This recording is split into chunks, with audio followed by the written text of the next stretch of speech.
Hello there. This is August the 15th, the middle of the month. Welcome to this edition of the closing argument. I am Jerome Gayman. I will be your host. We have a lot to discuss, and then we are going to do what we call the week in review. After that, remember your person of the week or your organization of the week, or the political play of the week. We are going to be taking your nominations. We are going to be discussing those that were nominated as either politician of the week, player of the week, political player of the week. We're going to discuss those. Hopefully your weather is treating you well. Obviously, the weather here is nice and cool. If you are not in the Miami area, I would say you are missing out on something nice. What do you think? Tell me the weather where you are. Put it in the comment section. Fix Electronics. Tell me where you are calling in from, where you're tuning in from, and what the weather's like in your neck of the woods. In my neck of the woods, it's 90 degrees, partly cloudy. Beautiful. The wind is blowing. Humidity is very low. So I'm looking at the ocean here. The water is green, turquoise green. The color is beautiful. Well, today is the beginning of the English Premier League. And the reigning champions, Liverpool, almost lost, but they came back and won. It was 2-2 with 2 minutes left in the game. Came back and scored 2 additional goals, and they defeated Bournemouth 4-2. Mo Salah scored also. Liberia is on my mind and should be. Trending issues in Liberia on the front pages of the papers. All the papers are carrying the front pages of the papers are carrying this breaking news. The Liberia Supreme Court rules basically in favor of the CDC. Supreme Court ruling paved way for the $4.2 million CDC headquarters demand. Now they're going to court.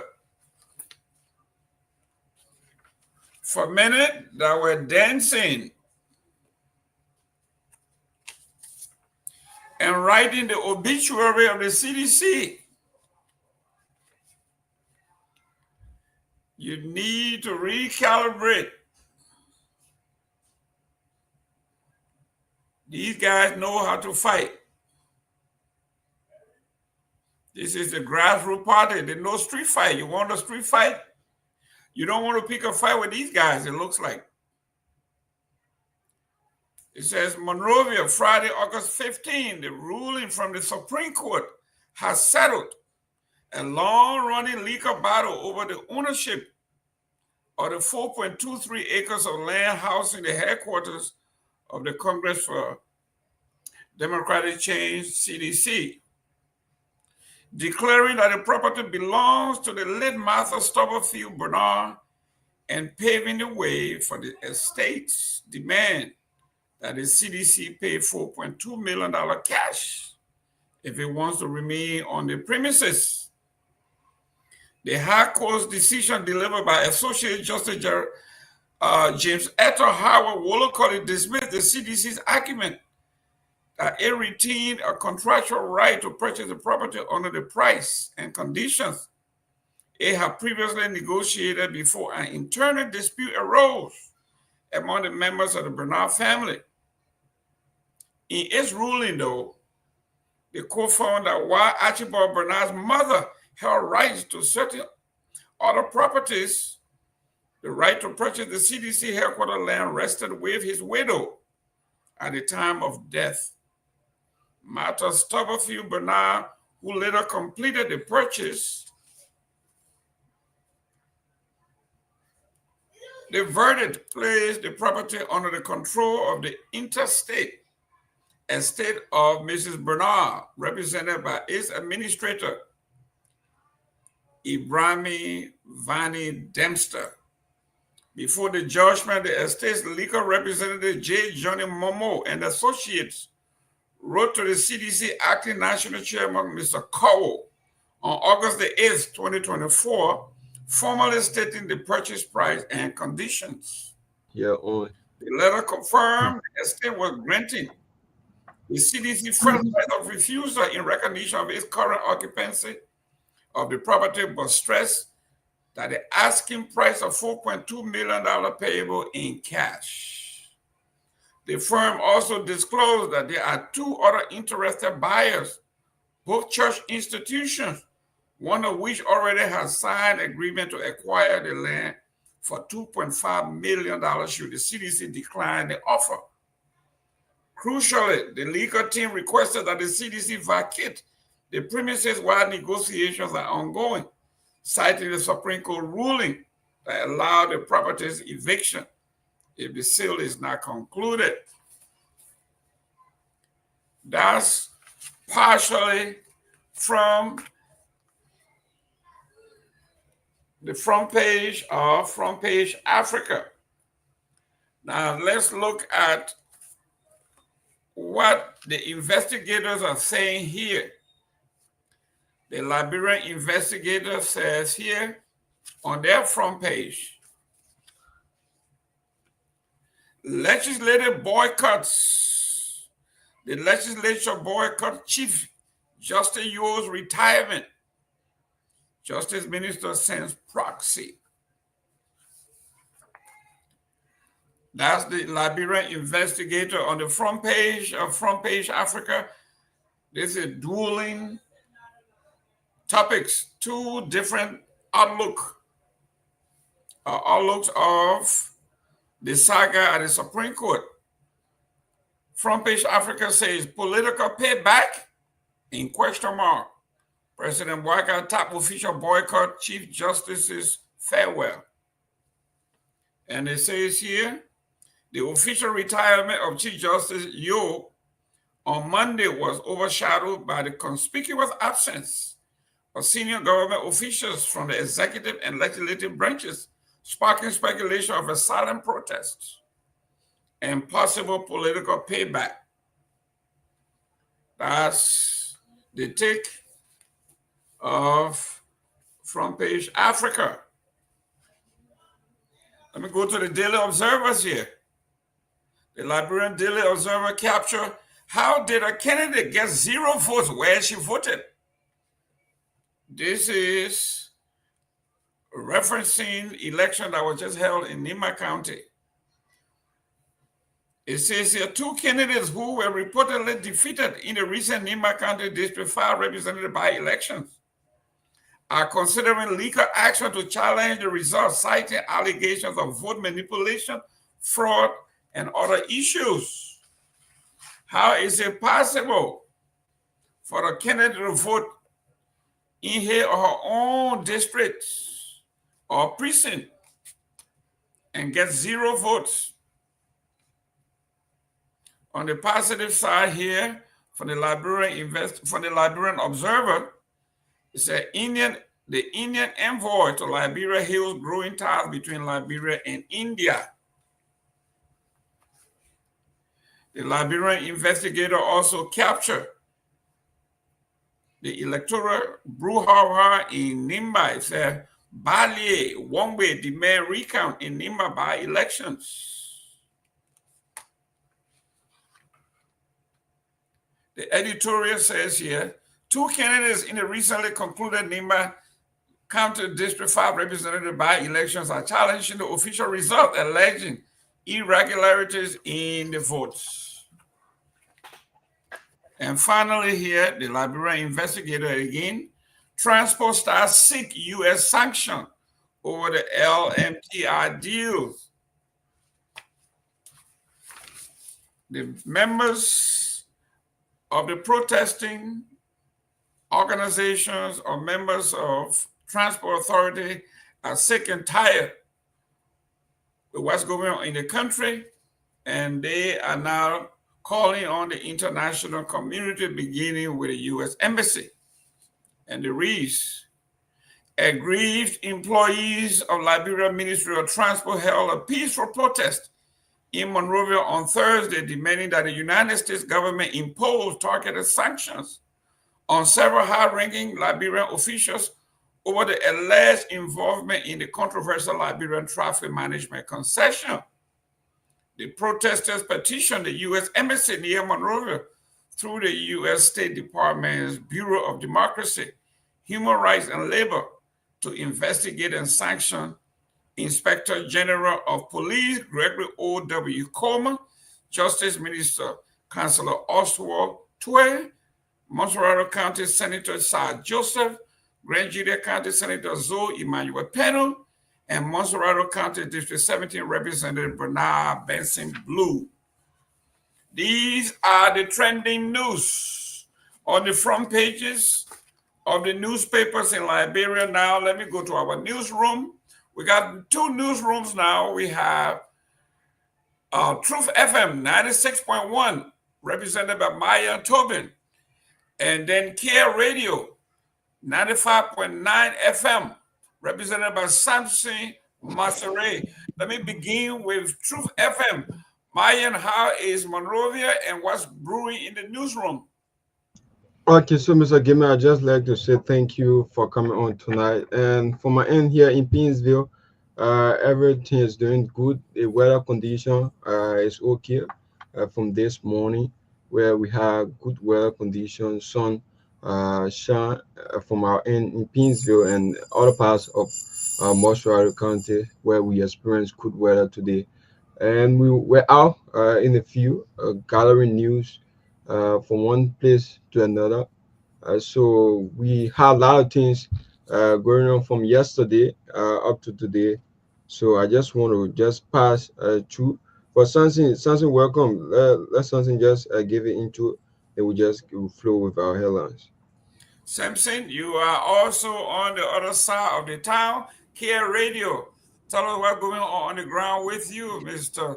Masere. So, Mr. Gayman, thank you. Hope you are doing good from your end. So today was a very busy day for me, especially at the mansion with my assignment. Our calling the president today. Today, the president commissions in 15 new officials that include the current chief justice, uh, Yami Gwese, along with Patrick Honard, Clarence Massacre from LTA, along with former Senator and Ambassador John Badud, who is currently representing Liberia at the Nigeria, Benin, and permanent representative to ECOWAS. Also today, former Chief Justice Siane Yo paid farewell to the justice system. She was retired finally today by her colleagues, and a grand ceremony was held. And what we saw was few people boycotting the legislature and the executive did not attend that ceremony today. And also, President Boakat also just passed not too long. President Joseph Yuma Boakat just passed into law, another act. So let me go there. That I want to. Okay, I'm there. All right. So President Boakat signed the Liberia National Tourism Act and appoint board members. So just so you know, the Liberia National Tourism Act, it was a bill proposed by District number 17, Representative DJ Blue, Bernard Benson Blue. He did that bill and submitted it to the House of Representatives. During the entire House impasse, that bill was passed and forwarded to the Senate for approval. The Senate gave their approval. So finally, the president just signed the Liberia National Tourism Act and he appointed board member to it. So That's the developing story so far in the country. Thank you. Myean. Yeah. So let me just run over mine from my end here.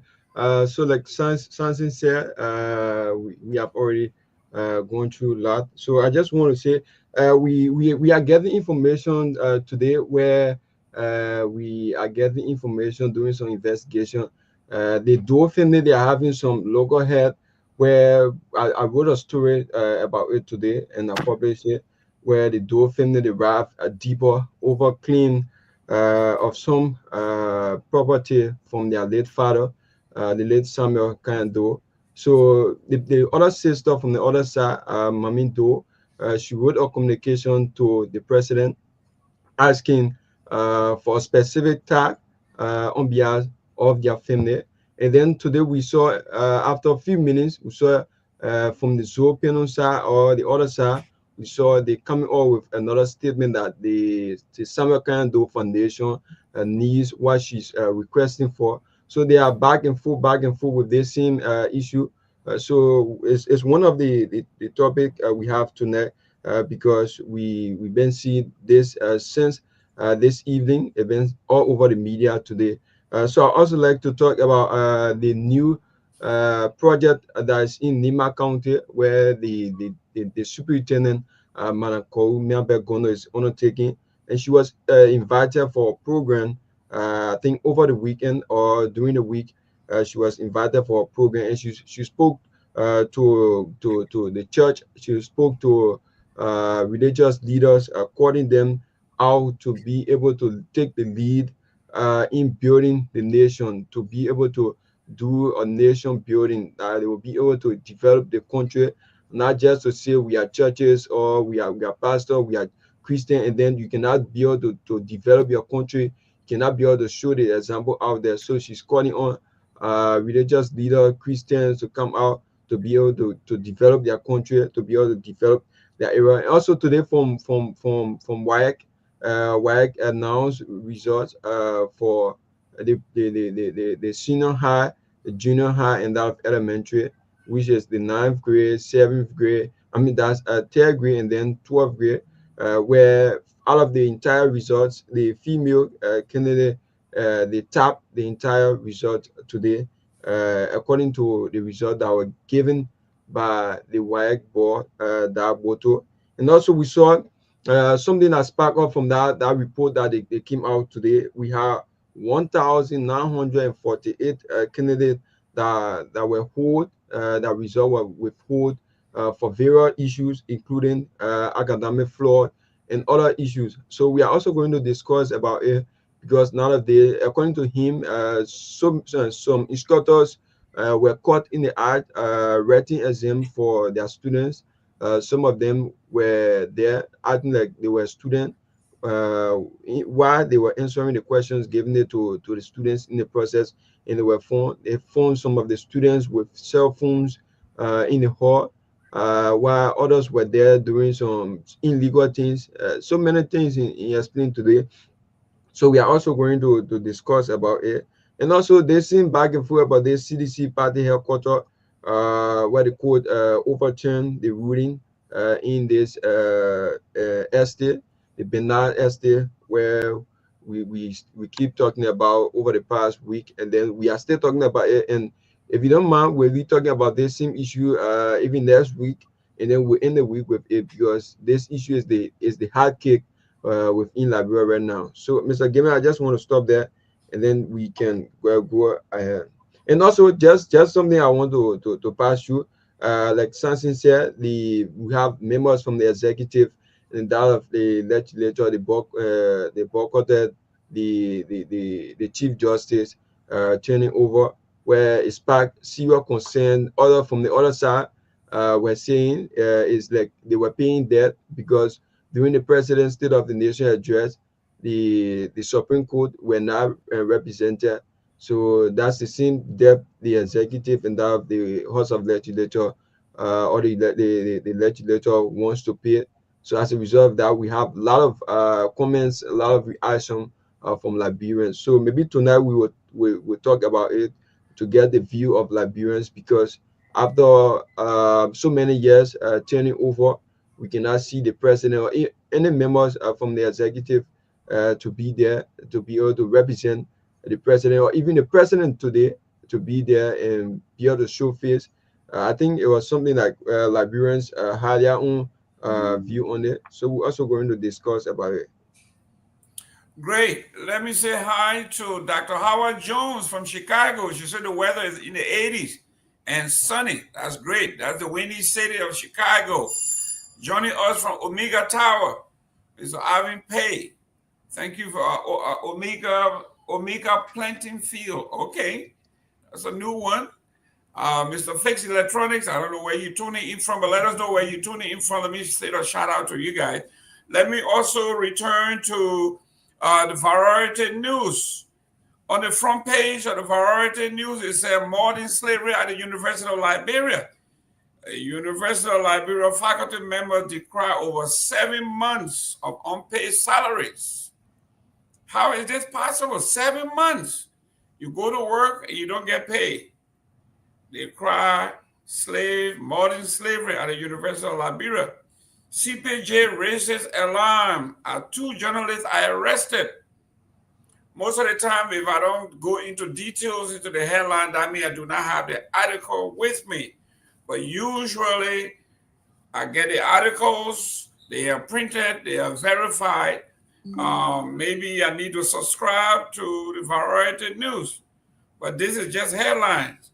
And it says U.S. 425,000 yellow machine scanner somewhere. So we're going to discuss these. We're going to discuss in details while we have actual articles. We can actually quote the author and the newspapers. These people are journalists. They are paid to write. So when we cite the newspapers, we also cite the author of the story. Like the CDC story in Front Page Africa is being authored by Willie T. Topoh. Topoh is the author of the story. Political payback. President Waka, top official boycott the farewell ceremony of the outgoing Chief Justice. That's also written by Willie M. Topoh. In the Liberian investigator, we got Gama Lomo. He's the author of the story, Legislature Boycotts the Chief Justice. Then the Liberian Observers, they write about how is it possible for a candidate to vote in her own precinct and she gets 0 votes. 0 votes. And this story is being written by Ishmael F. Menkor. How is it possible for a candidate to vote in her own district and she didn't vote for herself? Liberian politics. Liberian politics. Transport Star 6 U.S. sanction. That story is written by Pius Tuet. And he also works for the Liberian investigators. So these headlines have been verified. They have been checked. So we can quote our sources. This is in the public. So if you don't subscribe to either one of these newspapers, we have done it for you and we'll read them and you can check them out. So young folks, let's look at the atmosphere on the ground. Yesterday, there was a breaking news when the deputy DEA director said there were drugs everywhere in Liberia, including the executive, from the executive judiciary. That Liberia, the drug is so widespread that it's a big money-making thing, and everybody is making money from it. Last night, we had a discussion. I said, hopefully, he keeps his job. What's going on is this man still employed with the LDEA, because that was fiery yesterday. It wasn't done back door. It was done at the Ministry of Information. Masare, your take on the deputy DEA yesterday director when he says drug has permeated our Liberian society, not only the society, but the legislature, the executive, and the judiciary. Masore?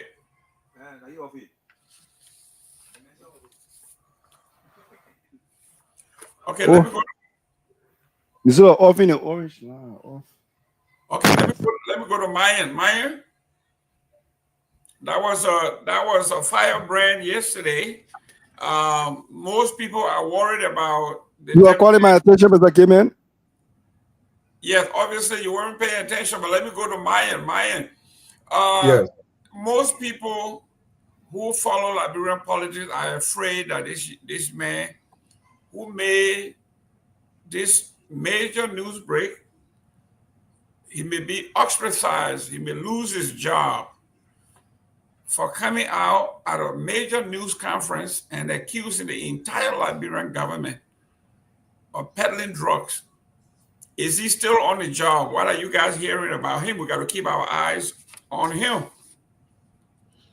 So, Mr. Gayman, in that, I would say this because in Liberia we see these things to be common because, like say for instance, you as a drugs expert, you're looking at certain things going on within your country, and then you are within that position, but you are serving the government. Like say for instance, you are serving the government, something going on wrong. Each time you try to like inform the people about it, no decision is about and no one taking decision on it. And then I think it's necessary that you be able to come outside, inform the public about it, so that the people can be able to know. Because if you keep talking it within and then no result, and we outside there we blaming the people within. We say, yeah, the LDA, they are not doing it, they are not doing anything, and then we are not within. We don't know what is going on within, even though we blame them sometimes for some of their things they do there that we don't know. But we have to look at it like this, because if he coming outside to speak, it means there's something within that I've been in there for a very long time, that's he been talking about it, or that they have been talking about it, no result, no response. That's why prompted his decision to come outside, to be able to voice it out to the Liberian people, to be able to voice it out to the media, so people can know what's happening. Because you cannot just come outside to just see your security person to just come outside and just give out information. It's very, very hard.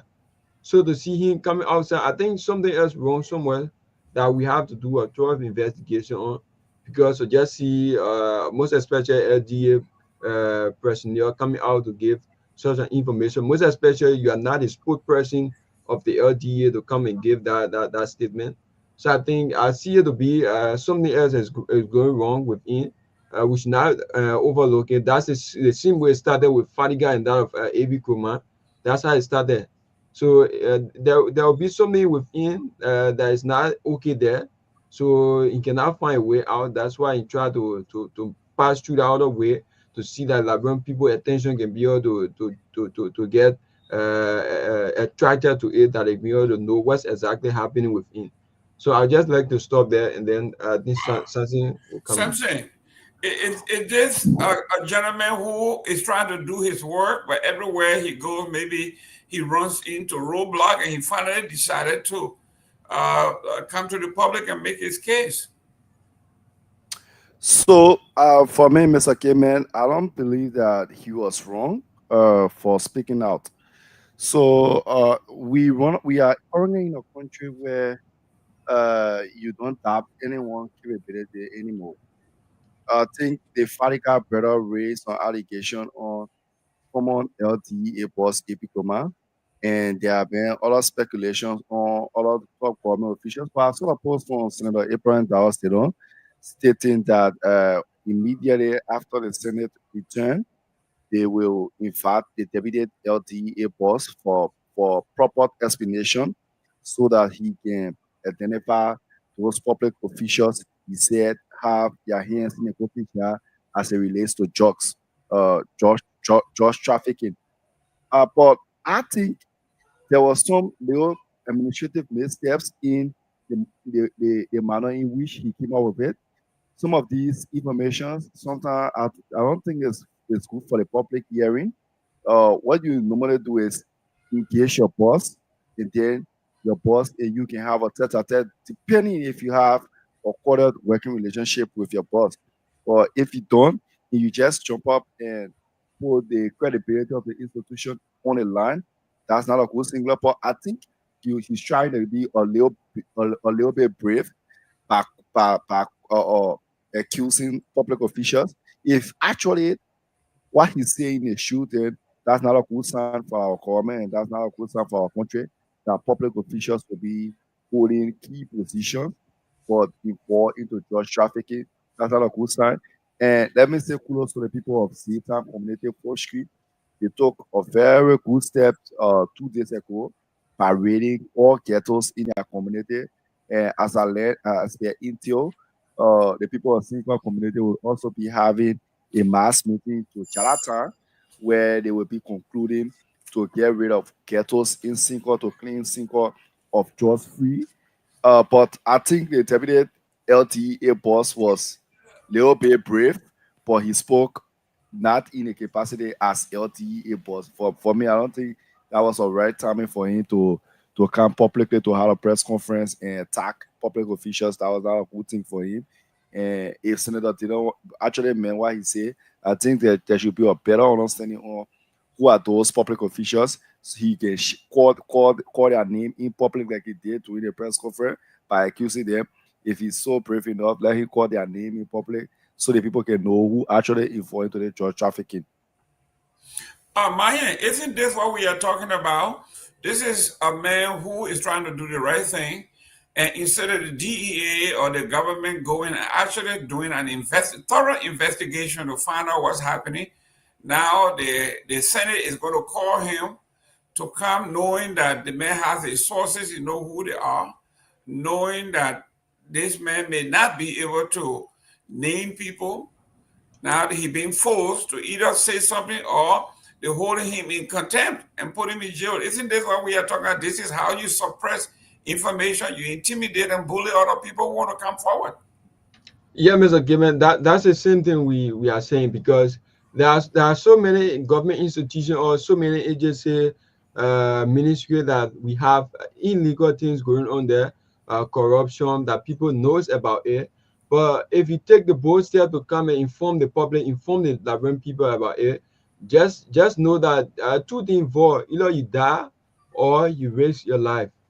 Just imagine, because if they don't kill you, they might do something to you that you escape from them. Because if you come out to express yourself after you have already done it, if it is true, they go after them, they arrest them, and then they are found guilty. Maybe probably they'll have one or two intake, and then after sitting down, when they are released, just imagine when they are released, yourself, you might see yourself somewhere tomorrow, because either they harm you or they just take away your life. Because we saw during the Georgia regime, where we saw some of the auditors die in this country for nothing. So if we see this man coming out, we think it's necessary that he come out to speak. We are not saying anything. It's necessary that he come out to speak. But the issue is this: whether he is protected, that's one thing. Whether he have people back him up, because if he has some government officials who are not in favor of what he's saying, it will be a serious threat against him. It will be a serious harm against him, because they are the same people. We cannot see foreigner coming from different countries. They enter in our country and just bring drugs, carry directly to certain individuals to be able to sell the drugs or to be able to distribute that drugs. These are the same lawmakers. These are the same government officials that are doing the same thing, because we allow them to pass through our very borders, our very port, and then we cannot be able to search that vehicle or that bag. So they can use that means to be able to transport drugs and bring it into our country. I said, I think yesterday, where during the past regime, according to former warlord Bodneke, in fact, that's Meton Blai, stated in the interview that I had with him that during the Weah administration, they were using Liberia as a transfer point to be able to transport drugs within our country and be able to carry in another country. So during the Weah regime, if you can recall, there was a huge quantity of drugs arrested, and according to him, that drugs are arrested, Liberia had 10% of it. So that 10%, they had, I think, one point some more million from that drugs that was arrested. So with that, each drugs that is being arrested within our country, Liberia have 10% out of it. If it is being transported within in another country, let's say for instance, you bring a drugs from Africa, and then you bring it into Liberia to transport it to maybe Morocco or France. If that business having to be successful, Liberia, the people from Liberia, they have a huge percentage from it. So he accusing the past regime, the George Weah regime, that they were running the government on transporting drugs. They were running the government on drugs, because we had a lot of government officials where he alleged that the former mayor Jefferson Koji and that of the former protocol chief of protocol Noah Finabono, he alleged that there were men that he could not call their names, but he just named a few. That's two that he said they were part of transporting drugs within our country, and he even gave a reference to drugs that were arrested at the airport, and then her name was mentioned that she's the one in charge of that drug. So I don't think is ordinary people who are transporting drugs from out of the country to bring it within our country. These are the same lawmakers, these are the same government officials who are bringing the jobs. And just look at it, Mr. Gayman. These same lawmakers, they can be able to, when LDA pull up vacancy or somewhere in LDA or any of the security sector that you know that they can be able to protect their very businesses or their client, they'll be able to take their own family member, take their people who they know, put them there, tell them this place here you getting, even though the government will be paying you, but me, you own my personal salary, I'll be paying you. Whenever the business come in, make sure that the business be able to go into the country, make sure that business is secure and they arrive on the scene. So if they be able to arrive, I mean, when the business arrive on the scene, the client that is coming for that business, if that client is successful, you the security or you the LDA officer that made that business be successful, you getting a cut from it. So sometimes when you see some of them coming out to say these things, it means something within that been happening, that they can no longer be able to control or can be able to keep going. So as a result of that, they can come out to be able to voice it out, because if you keep doing these things and people are not informed about it, and then another government come again, they see people again going doing the same thing. So I think it's the same people to another. We cannot say this government. We don't have any government officials that are doing it. No, we cannot say it. Even though the past regime where there have been so many allegations about some government officials transporting drugs to Liberia. Some of them, there have been so many allegations that they are the mastermind of behind drugs within our country. So I don't think it's necessary, because we cannot see our brothers, our sisters to be on the street. They are spawning, and then we keep bringing drugs within our country, keep bringing drugs, and then our local people or the common people are suffering. And then if you put your clothes on the sun, or you put your shirt or trouser on the sun, you just sit there until it dry before you take it off. But if you leave it there, you might likely lose it, or someone will take it off. So this country is getting all of him, because now we see so many boys, so many girls, they are on the street smoking drugs. If you go into the various ghettos to interview them, they will be able to call the people who are transporting these drugs. Because within a ghetto, when you look at this other ghetto, like I had a place around my area where they had a church there before, but the DEA people, they use that owner of that land to be able to take the people from out of that place. So when the people left from the place, the church people was there, and later on we saw the landowner came back again to say that the church should be moved from the place. For why exactly, no one knows. And then when the church moved from there, we saw a group of boys came there. Yes, all of them they came there. They were smoking. Even up to now, present, they can be there smoking, and they have people that can be able to stop there. Some people sometimes if you pass near the fence, you see some cars will be parking near the fence. You don't know who's the owner of that car. You just see a car will be parking there, and you cannot enter into that fence. Because if you enter there, you might likely lose something, or they hide you. Because these are the same people that will be able to go in there. They can pick among them one person, maybe the faster, or they take the general from there and say, "Oh, general, please be selling my market." And then whenever like DA wants to come around, they inform the general, "Oh, so people coming around, secure the whole area and do this, do that." So the DA officer are the same people giving the poor information. So we see this to be the same thing from one region to another, from one region to another, Mr. Given. Well, what you were talking about here on the 7th, August the 7th, you did a telephone call and people were calling in, and I still have the notes. Uh, One of the callers said, law diplomacy. He says the people from the government with their diplomatic license plates, they are going in and out of the country. When they get to the border, nobody checks their car. They go in and out. One of the people that called in said the DEA called the drug dealers, some of them under their auspices, their wives called the drug dealer their clients. They tell each other, do not arrest this person because that person is my client. Another person called and said he knows somebody that is a drug dealer, and the drug dealer was arrested. And in less than an hour, the drug dealer was back on the street. When he asked the drug dealer, he says, they confiscated my drugs, my money, and they let me go. And then another one called and said they pay protection fee to LDEA folks. And Martin Colley made it clear that we have 176 border points in Liberia. Only 46 is secure, 130 is wide open. So drug cartel goes in and out. So Myean, you are right.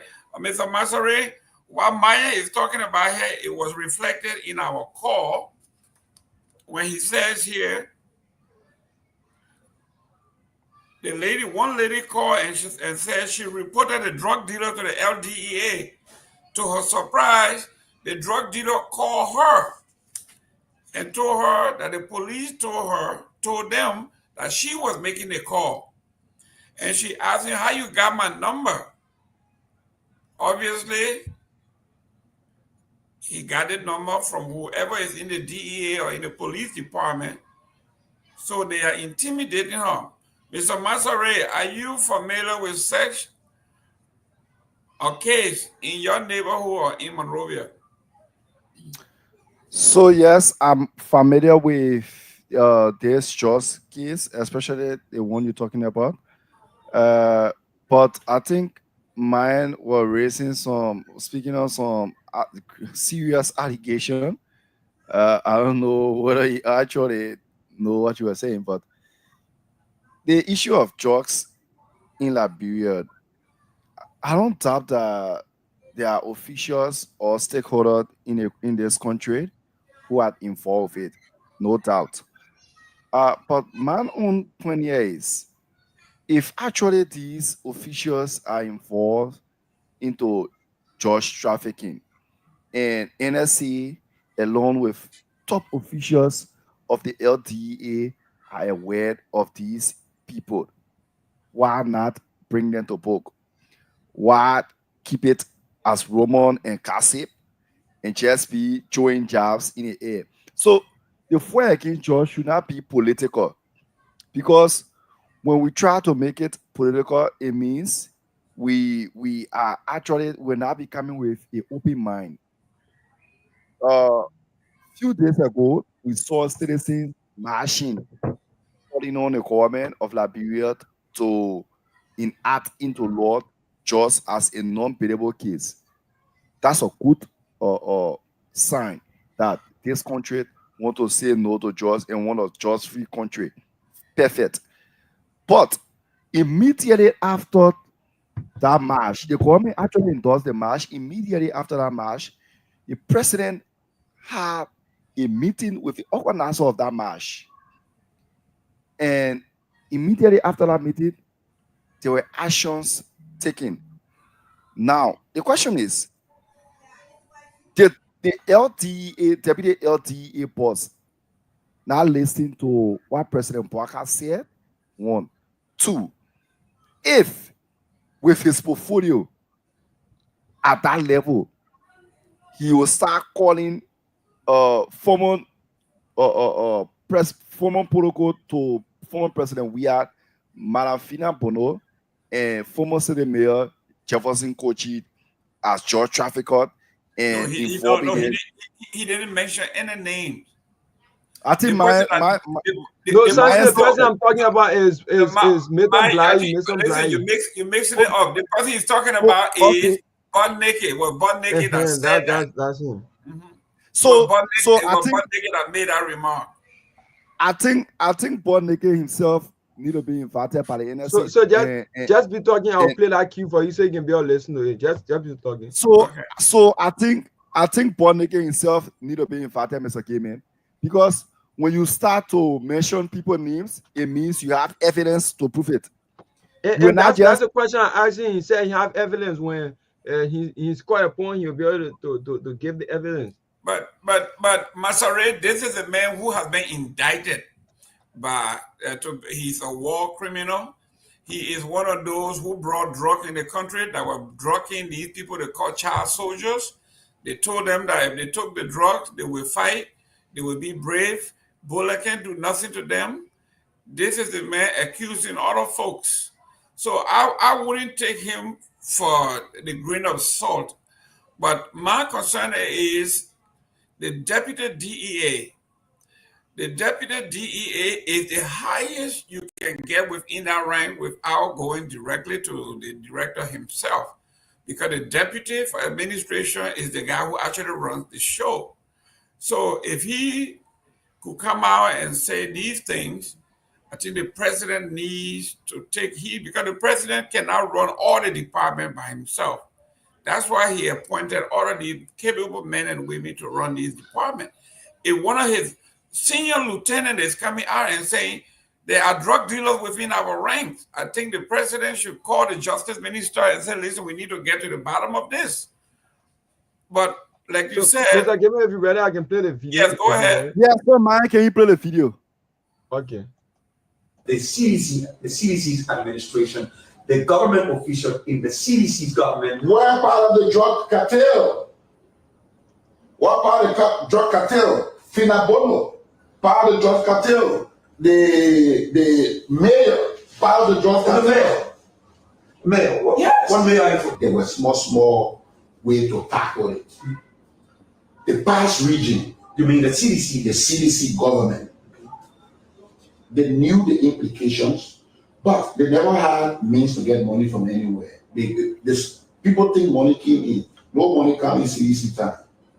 There's nowhere that CDC went and bring $500,000 as a donation to the country. The money CDC was surviving on was the tax that were being paid, number one. The second thing was the drugs that were coming in and going out. Every drug that entered this country, 10% goes to the corporate and 10% go to them when it goes out. So 20% receive. So that 100 million drugs that was arrested, they have already getting 10 million from it. If they have gone out successfully, they were going to get 10 more million. And that 100 million drugs is just one of the more than 500 parcels that pass through Liberia. Mr. Bly, I'm concerned. Are you saying the CDC government was a transit of drug in Liberia?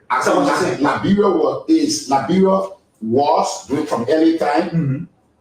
In fact, right after the war, Liberia started being a transit point for drugs. Up to now, Liberia is still a transit point. The drugs they caught to the airport in a few days, the drugs they caught 4 or 5 months ago, during the how they call Seleke Kromah time, and even when the new DA boss took over the cup of other drugs, those drugs are not common enough for local consumption. Those drugs were coming to be packaged to go out. Children do not have money for the type of drugs, that amount of drugs. The kush, okay, it comes here and then they take it. The powder to mix the kush, it comes there and then. But some of the cocaine, those Starling White and things that they were catching, it can be for, they can use it here. So it's still, Liberia is still, they are still, so even though it's cut down, because once, in fact, from the time they cut the 100 million drugs, it slowed down because eyes were on the country. From the time that 100 million drugs were cut, You're right. it slowed down to some extent, but it was still coming, and it's still coming. Just recently, a lady was caught with drugs. So I'm saying it got very worse during the CDC government. I want to ask you a question. Are you saying that the CDC's administration, the government official in the CDC's government were part of the drug cartel? What part of the drug cartel? Finabono, part of the drug cartel. The mayor, part of the drug cartel. Mayor? What mayor are you talking about? There are a lot of mayors in the CDC government and in this government. Oh man, the mayor, CDC mayor bar. No, but you got to make mention of the mayor. You know his name. There were mayors. We had the mayor for Garguah. We had the mayor for the mayor for Monrovia. Whichever city coach. That's the name you call him. And you say he was a drug peddler. He, Finabono, that's what we were supposed to know. You don't have to prove it. Well, I can prove it. You can prove it. Yes, he was the mayor. Finabono, there was drugs sent to her in the country and it was labeled on her name. The evidence are there. Okay.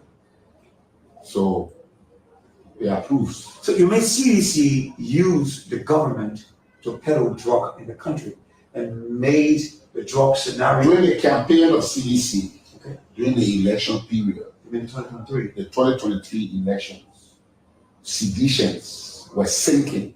They want push. Is it or hidden? The video is there. It's not hidden. It's not hidden. And none of them came out, all of the CDC hurricane, none of them came out to say, To condemn. what they said. We as a drug, anti-drug advocate, demanded the government to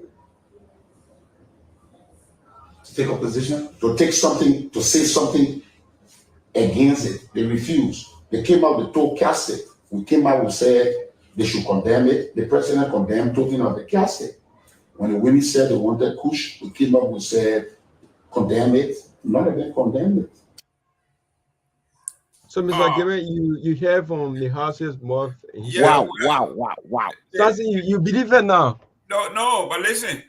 First of all, when those of us who are into reading and content analysis, I won't even give this guy credibility or anything. He is a convicted felon. He's a murderer. He's a child molester. He's everything. This guy cannot stand in the court of law. He is not credible. This is a man who admitted that he killed babies. He opened women's stomach. This is a man who said they brought drug and they drug kids to convince them that they cannot be killed. So I wouldn't even give him. I was surprised that Variety News even gave him that kind of platform to say things that he said. The proof was that I think the reason is no organization will even give him the light of the day is just being seen with him on the same platform legitimizes who he is. This man is a murderer. He's convicted by the war crime court. He is not somebody that we should even be listening. He has no veracity. He has no credibility whatsoever. This is a man who is a killer of children. He who brought drugs to drug kids now is turning around and saying he's an anti-drug advocate. That's an insult to our intelligence. This man I won't even call his name here. And this is why you say, I think Masare said something. He said we shouldn't politicize this drug thing. But if you look at the owner of Variety News, Mr. Martin Collins, he was the progenitor of this fake story that President Weah was personally bringing kush into the country. It was Martin Collins that said CDC was living on drugs. It was Martin Collins that said that the CDC were killing people. Today, excuse me. Yes. So wherever you're watching us live from, if you've been following the show, just keep sharing the show. We are coming to you live from Closing Argument. We are on Truth FM and also Kia Radio. So Mr. Gayman is back. Yes. Today we were supposed to profile some young group of progressives from the Republic of Rwanda. They were coming here. I think they just had the elections. And it is a good thing to see young Liberians flying the Liberian flag abroad. We are building characters. We are educating our folks. And they are getting exposed. Exposure is even more important than sitting in the classroom. When you leave the shores of the Republic of Liberia and you go to another country where you stay and observe and go into the classroom and see, that's an exposure, that's educational, intellectual pollination. When you come back home, we expect you to be different. Apply what you learn. So these young folks, we want to talk to them briefly. What is it they are doing in Rwanda? How are they representing our country? And what do they intend to do when they graduate? Are they going to remain in Rwanda or are they coming back to Liberia? And when they come to Liberia, what do they expect? Are they in the back somewhere? Are they here? No, none of them in the back here. Okay. So I think, let me see if I can send them the link. But Mr. Kromah should be able to get a link. I don't think he's in our chat room. Let me copy and send to him. Yes, but our young folks, when they leave the Republic of Liberia and they go abroad, we expect that when they return, they will return as ambassadors of the Republic of Liberia. The way you walk, the way you talk, the way you present yourself represents the flag of the Republic of Liberia. This is why I tell my kids, wherever you go, you are not representing yourself, you are representing your family name, your neighborhood, your church, and your republic. So when you go out, behave accordingly. Be a man or woman of good character. When you are speaking, we expect that you will make references. Don't just talk from the top of your head. An educated and intelligent person will always quote your sources. Make sure you have reliable sources that can be independently verified. Anything else is gossip. So for the next generations of Liberian leaders, in my school, we tell the kids from kindergarten that character counts. It's a curriculum. It's a subject that we teach from K through 12. Character counts. So when you are on our show or when you are in public, when you think nobody is watching, be careful how you carry yourselves, how you talk, how you treat women, how you treat your elderly, and people who are not as fortunate as you are. That's character. Being who you are when people are not watching. This is what we are talking about. So when these young folks from Rwanda come on, we want to know what is it they are studying, why they are studying, what they are studying. I'm seeing two persons in the back, Sidiki and that of one NS. Yes, bring them on, please. We want to know what is it that they have in mind. Look at it. Is Mr. Ennis MG Wallow? Is that Wallow? Yes, it's Ernest MG Wallow. Okay, Wallow. I think you need to adjust your light. We can't see you.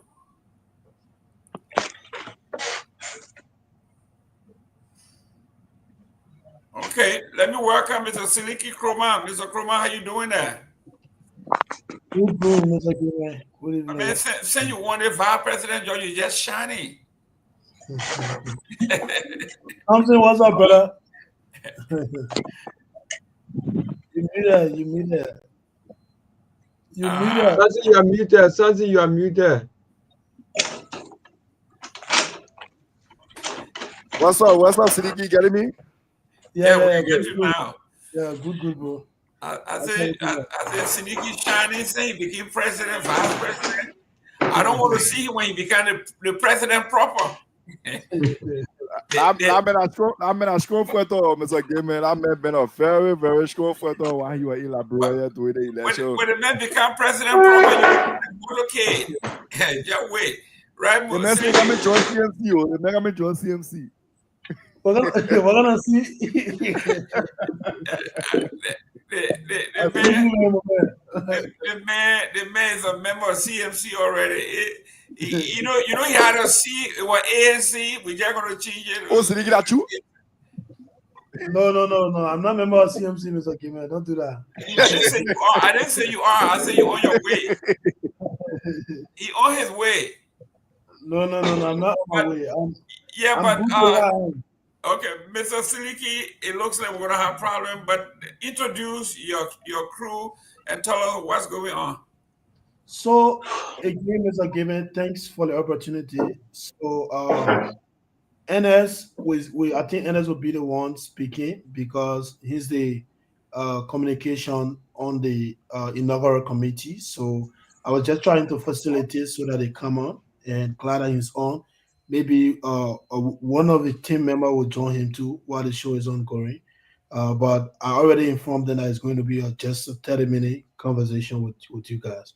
So this is the inaugural committee we put together. Our inauguration will be on the 24th of this month. First of all, Seleke, introduce yourself. What is it you're doing over there? And who this we? Introduce yourself for those who don't know you. Okay, I'm Seleke Kromah, a prior Liberian. So I moved to Kigali in 2024. Oh man, come on, tell me a little. Where were you born, man? You know when I'm born in Liberia, you were born somewhere, man. Be proud where you come from. Tell us where you were born, where you grew up, what school you went to. I'm from Flompa, Nima County. Okay, but I grew up what school did you go to, man? Tell us your school. Don't hide anything. Oh, yeah.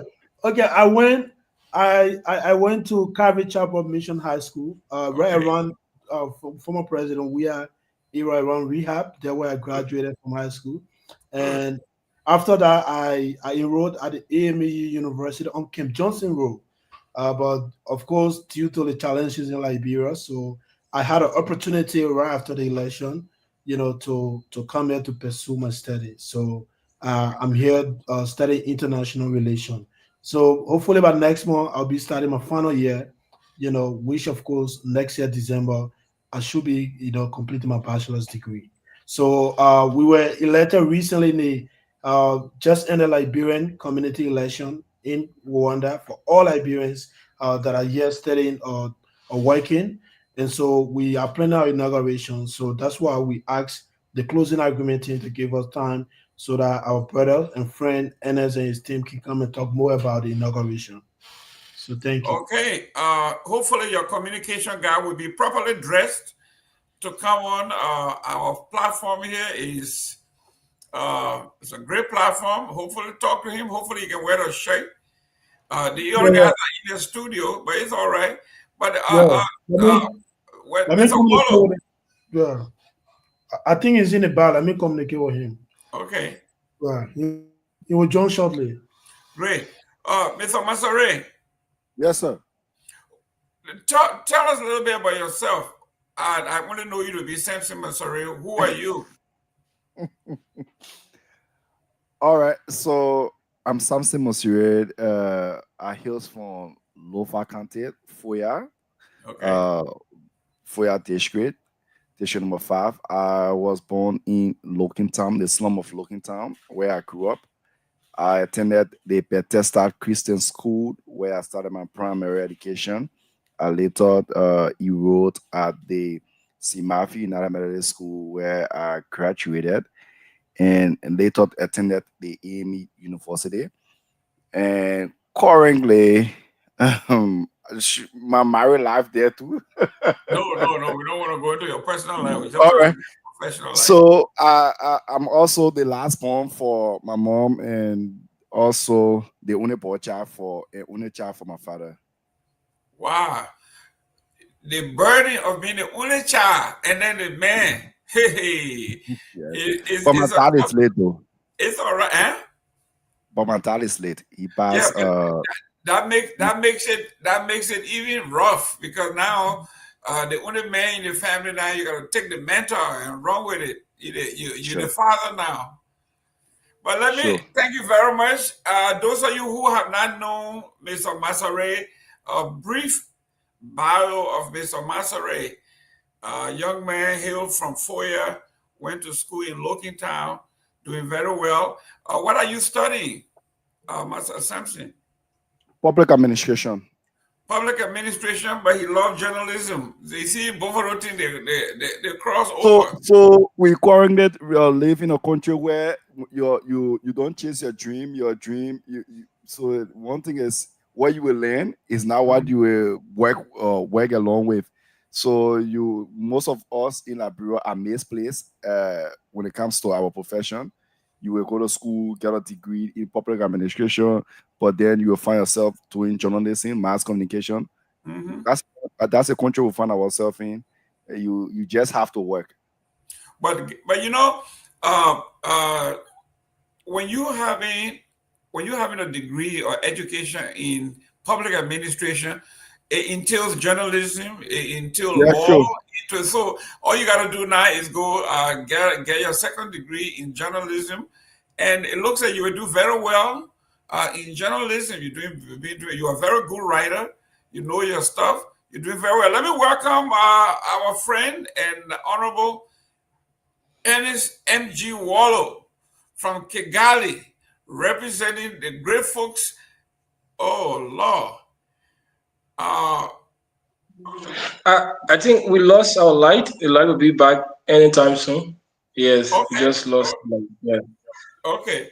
So, Mr. Wallow, why we got you on audio? Talk a little bit about yourself. Where do you hail from and who are you? Okay, so my name is Ernest M.G. Wolo. I hail from Riverside County, specifically from Yanin District, Boko Point. That's my hometown. I'm a Liberian. Both parents are Liberian.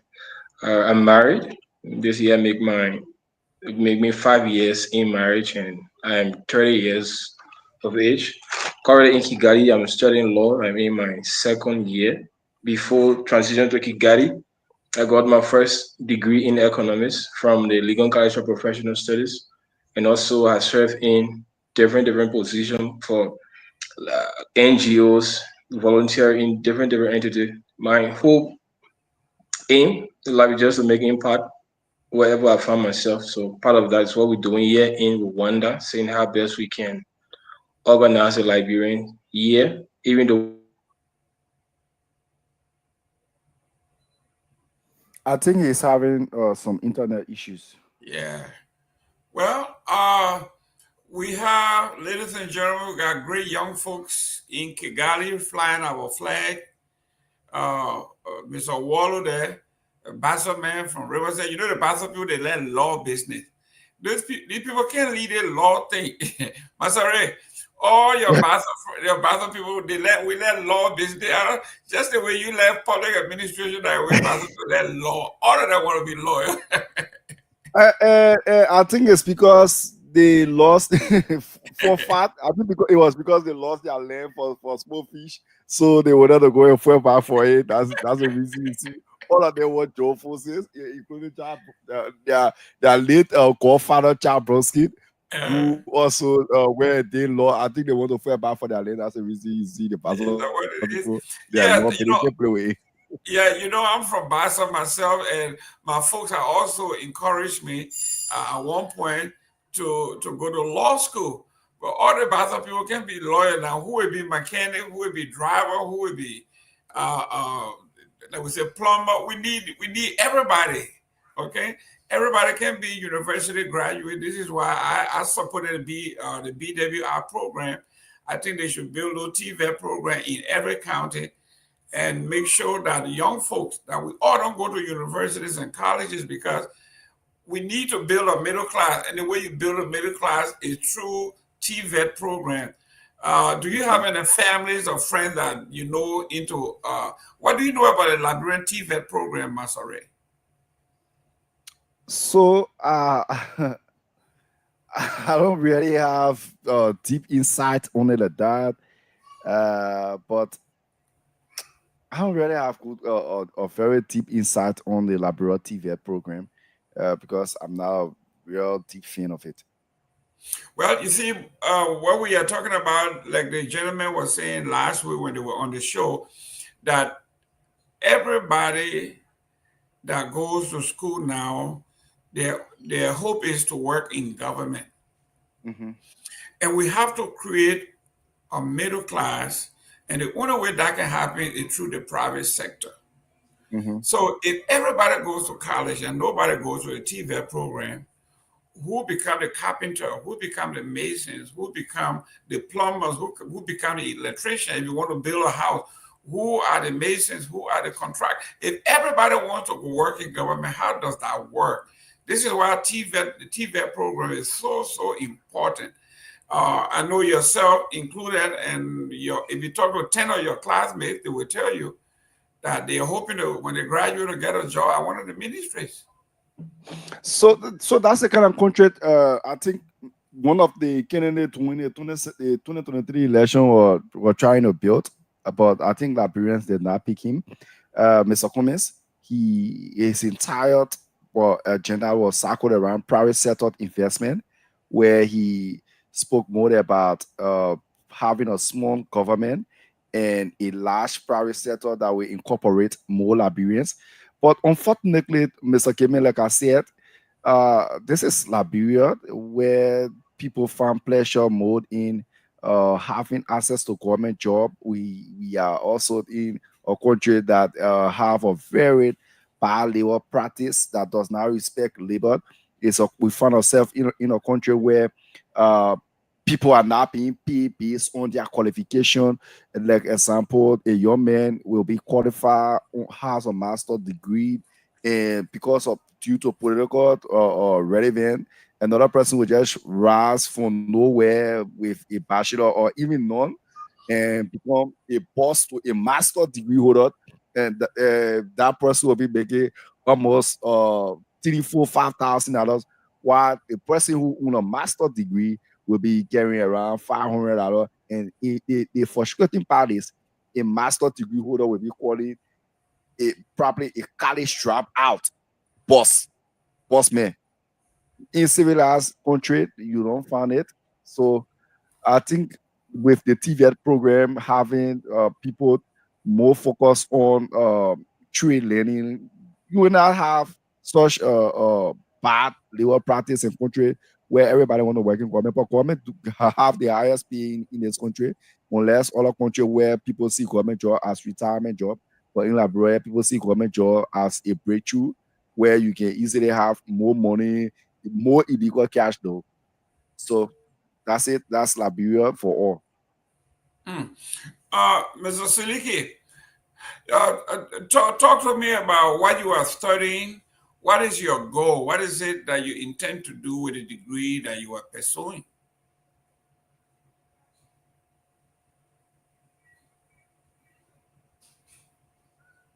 You are muted. Okay, thank you, Mr. Gayman. Sorry, I didn't know I was muted.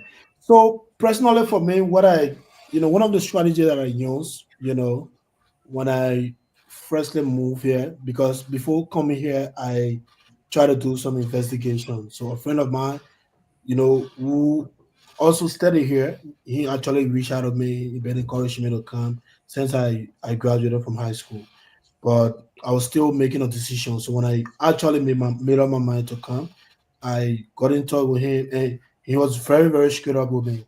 He told me there is no job. If you come here, you need to be fully supported, and that's the only way you can make it. So I said, okay, no worries, I'll go.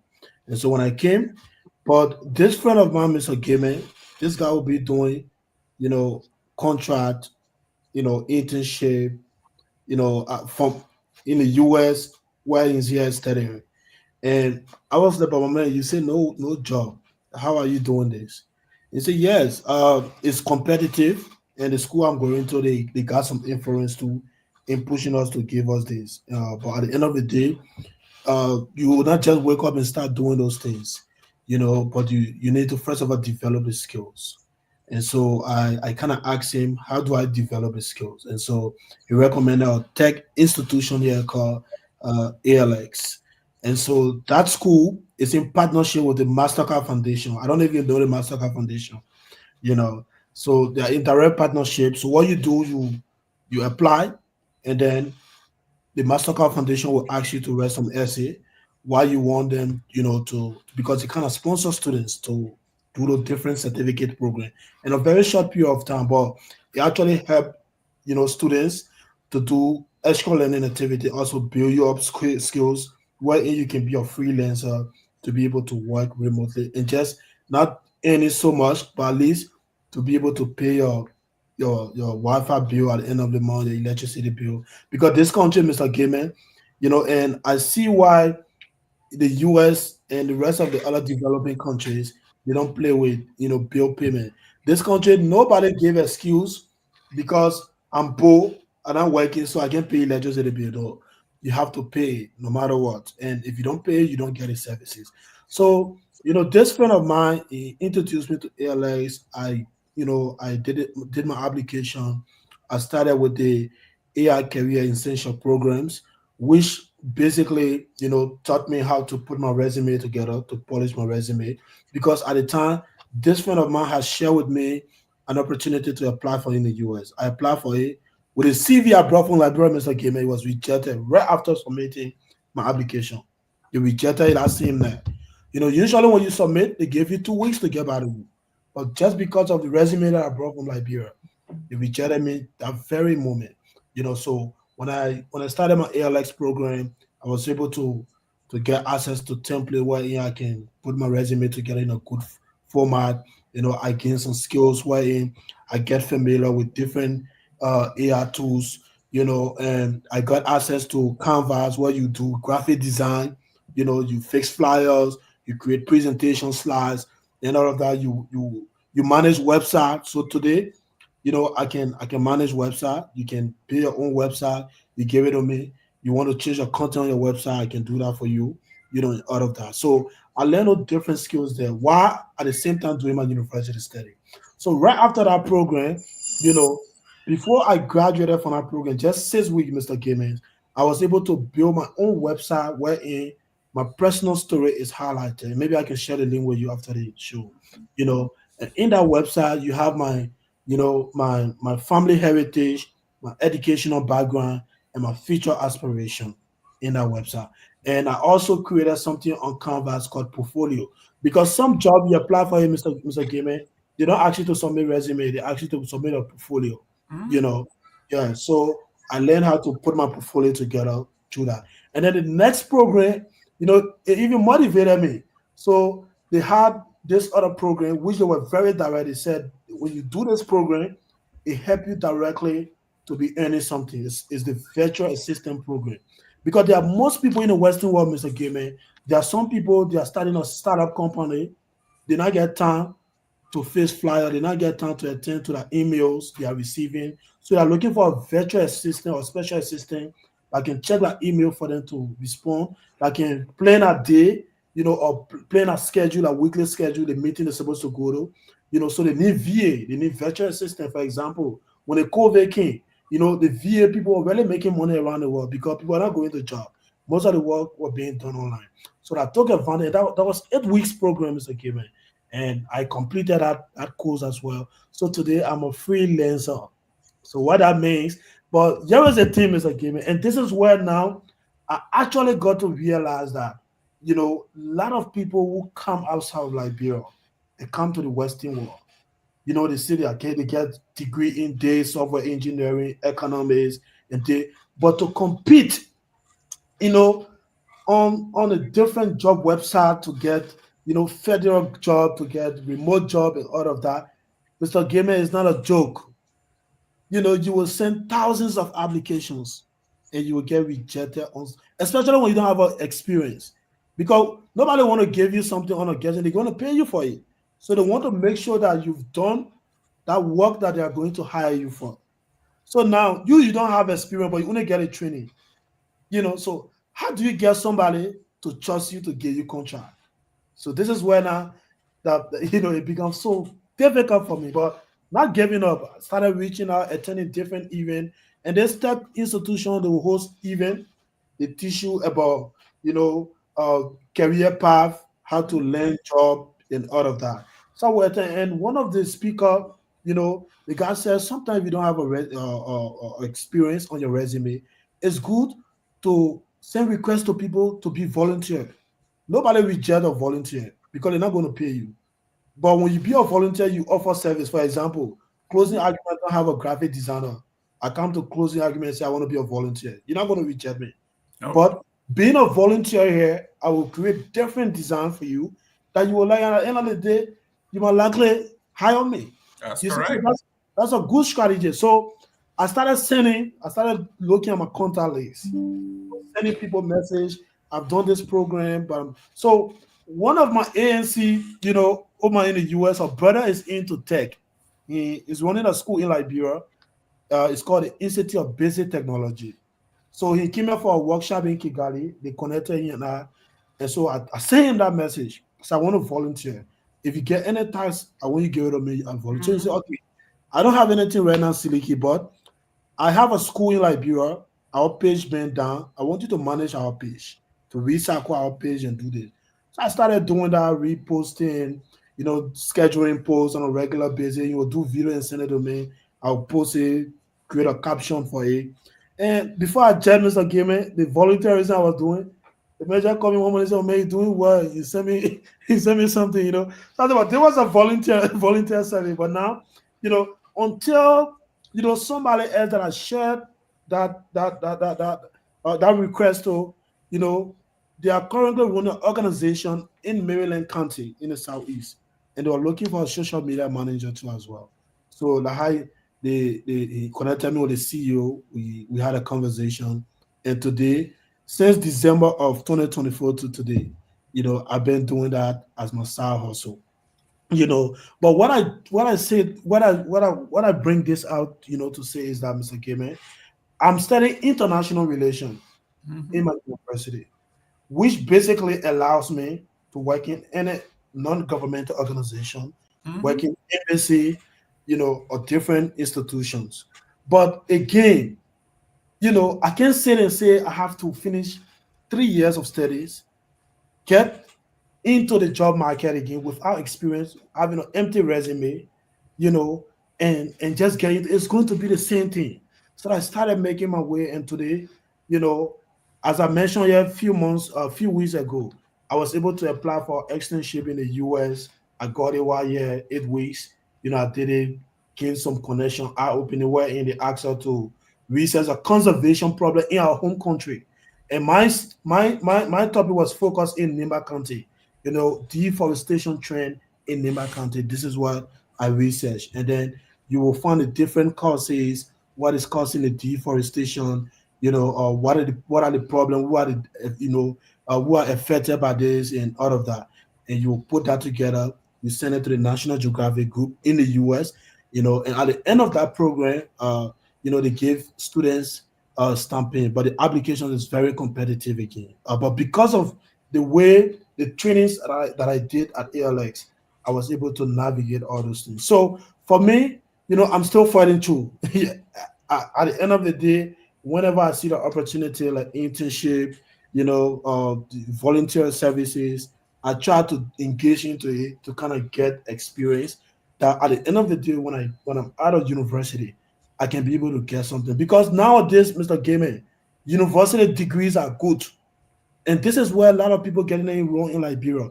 You can be a university graduate, you can get a degree, you get a master degree, but you don't have an experience, nobody will take you.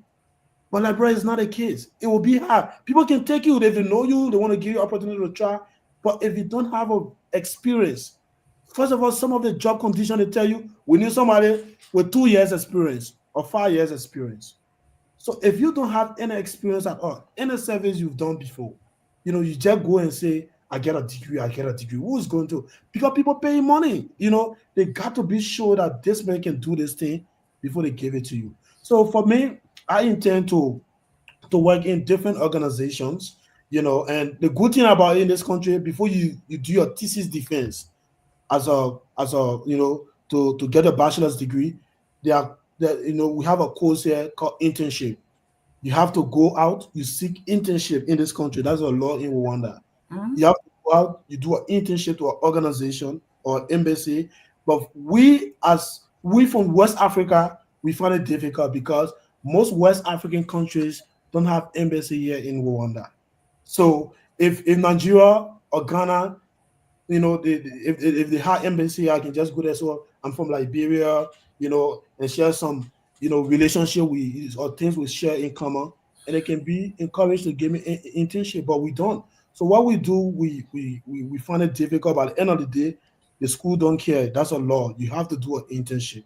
So once you do that, that's an experience you create into the professions you graduating from here in Rwanda. So and then we can see the way forward. But for me personally, Mr. Gayman, it's not my wish to go back to Liberia because the kind of things are not promoted there. Siliki cannot go to Liberia and he compete with somebody on the basis of giving him link to do application and all of that. But they will want to look at me as somebody who's a Pokumis and somebody who come on the internet and criticize Joseph Barker every day. And this is what killing a lot of Liberians who have left the country to come out to seek knowledge. So for me, I know what an international relations student, or what are the different institutions and different fields we should work in. But that I'm not sure that there are job out there guarantee waiting for us. You got to fight your way through, and so But let me ask you, yeah. one of my students, my former student, decided instead of going to the university or going to college, he decided to do a 2-year TVET course. Mhm. He went and became an apprentice in. He became actually he got his license and he became an electrician. So Mhm. I had issue in my office building here, and I called him, and he came. He spent I think 3 hours fixing the light. He left. He left a bill of $700, little over $700. In the US. Yes, he left an invoice. He did a TVS. Yes, he left an invoice. He's a certified electrician. He left me an invoice of $700. Was that your first contract? No, no, no. This kid is, I mean, he's bustling. Everybody calls him. He came, he did mine. He says, I got that day, he had 3 or 4 other ones he had to do and all that. So just imagine my former student. So Wow. I called him. I said, you better this. What? I said, be honest with me. What did you bring in last year? He said, I brought in a little over $200,000 US. Wow. A TVS student. Yes, an electrician. So this is what I'm talking about. Even other students that got graduate degree that are teaching, they don't make that kind of money.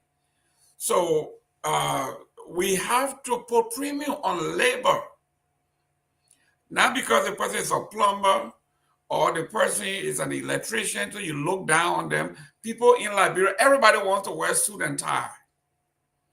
They don't want to go to work. Where the money is in like construction. But Mr. Gayman, the opportunities in the US too is, and I will say this to you though, I will say this, like the location to get an impact to play.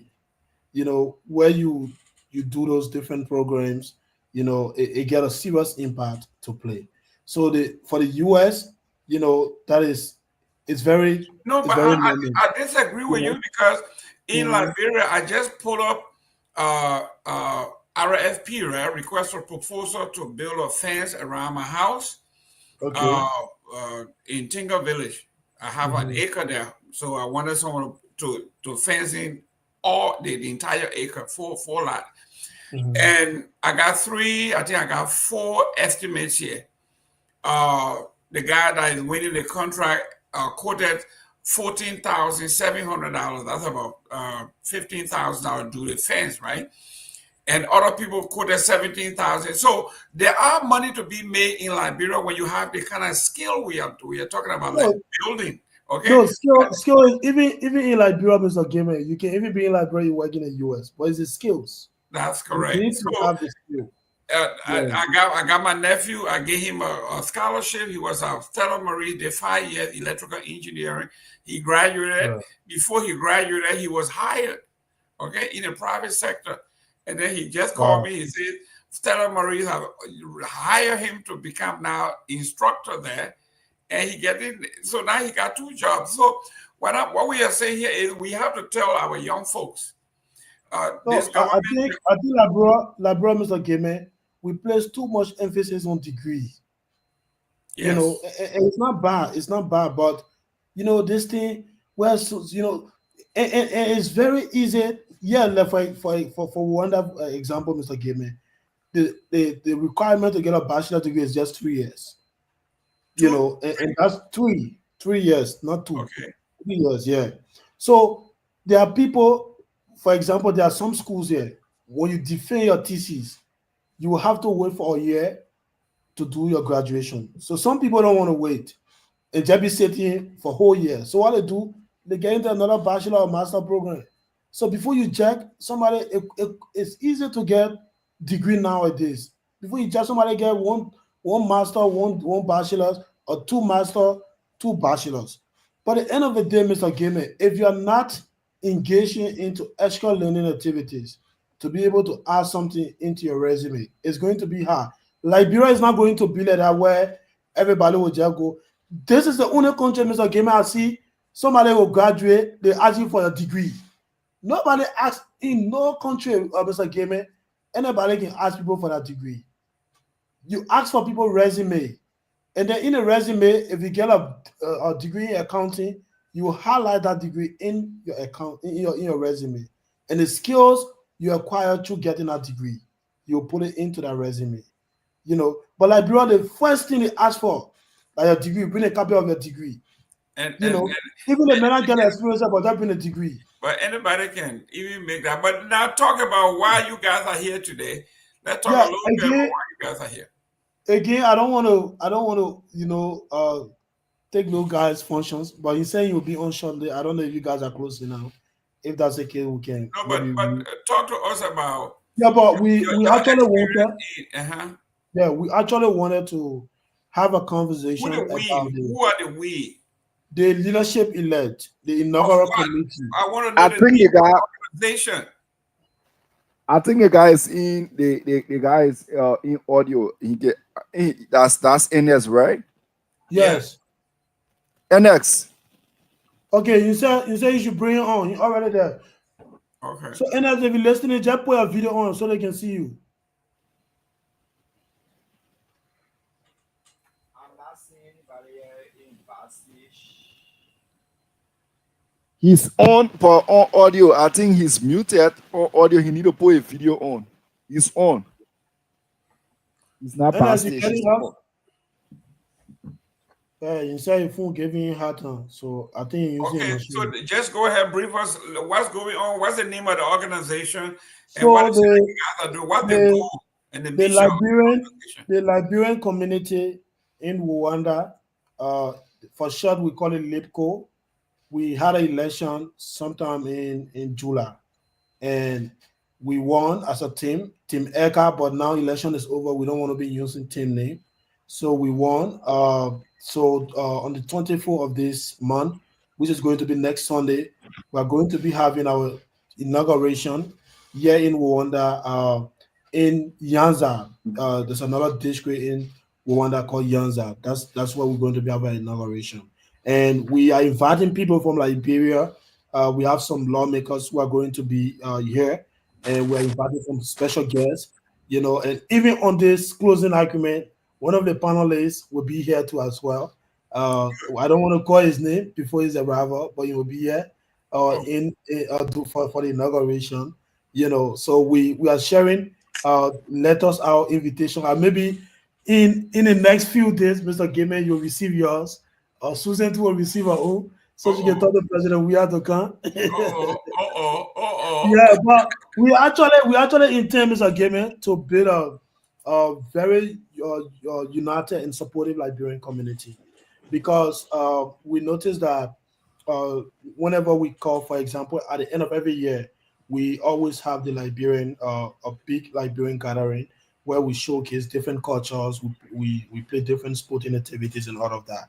But in the last 1 year, about let's say 10 or to 15% of the community's members, have not even been attending. And we have about 2,000 plus Liberians in this country, but they don't attend for events. Or maybe that is because the leadership we've been having in office, they've not been doing things that can motivate Liberians to come out to participate in different programs. Because it's very, very important, Mr. Gayman, that when you are in the diaspora, you are in a foreign country, it's good to unite, yeah, because the essence of us being here is not just to come to get a degree to go back home. It's to network, to connect with one another, to support one another. Because there are some Liberians here too, and this is some of the challenges we're going to be taking over. Hold on right there, hold on. Let me welcome the queen here, Miss Susan Wange. Welcome. Thank you, Mr. Gilman. Thank you. Excellent. I know it's morning over there, but it's all right. You're looking beautiful. So it's not, you didn't just wake up. If you woke up like that, then you are a beautiful woman. But Seleke, your sister is here. Susan is here. Uh, Susan, welcome, Susan, Susan. I want you to chime me on what he's saying here. I noticed our division, our separation in Liberia carried all the way over. Can you imagine over 2,000 Liberians? And they can't hold together to support each other. I mean, we took the erratic behavior from Liberia, we carry in other people's country. What your take on that? So what are we talking about? Can you go a bit in details? I hear Siriki saying something else and you're saying something else, No, so I'm quite Seleke confused. is talking about the Liberian community in Kigali, where he's at. The In guy, Rwanda, Oh, in he's Rwanda. he is in Rwanda. uh-huh. The Liberian community in Rwanda, they're trying to get together. Uh-huh. Seleke and his group, they were competing for the presidency and they won. And they are now getting ready for the grand installation and all of that. Inauguration, yeah. But they said they got over 2,000 Liberians in Kigali, in the Rwanda area, and they are just having it difficult for them to come together. And I'm saying to them, they see rotten attitude we got in Liberia, divisiveness, they take it to the other people's country. You Oh are me. wow. So I mean, you I'm just not surprised, Mr. Gilman. why I'm not? not surprised, Mr. Gilman, and I'm not surprised, Vicky. I'm not surprised to hear that because this is not just where you are at the moment, and it's not just America. Even Australia here, we experience the same thing. Um, I think we take the politics really, really personal. That it is very hard to bring us together. very hard to even run leadership with among ourselves. I really don't really know. Sometimes I sit and ask myself, and sometimes I don't even think it's just Liberians. I think it is Africa as a whole. We have issues. We really do have issues, and this thing is. I'm not surprised to hear it, Mr. Gilman, because in Australia here, I think when I came on and when we were talking about the 26th celebration, I told you that the 26th celebration was really poor here. And the reason why the celebration was poor because we are also divided in Australia here. And we have a huge uh, uh, uh, uh, members of Liberians here, but we're divided basically because of politics. The people take that very personal here. And just a few people that put their hands up and say, you know what, I want to be this, I want to be the leader, I want to be the community leader. Other people are fighting them here. So I'm not surprised to hear that, Sleeky, but my advice to you when you take on a leadership position, once it's a calling, right? But this internet thing today, look like is everybody's having problem with the internet airwave. But yeah, but Siliki, what so what are some of the things that you are putting in place, you guys are putting in place to hopefully So, remedy that problem? so first of all, Yes, I Sleeky. was about Okay, yeah, yeah, come on. You back? You were Yeah, frozen there for a while. yeah. Sneaky, yeah, it's my internet. Leadership is a calling. You cannot fight people who God has, obtained for leadership. So you just have to be strong-minded, make the decision, and make sure you're working with people that you guys are working in the same line, because a lot of them, they will act like they're working with you, but on the other hand, they're biting you behind closed door. But once you have love for it, do not let anybody, suppress what you got within you. Continue fighting for it. Like even in Australia here, the social media thing I do on Facebook, people fight me, but I stay consistent. I'm very strong-minded person. So you just continue doing what you're doing as long as for you know the purpose of what you're doing.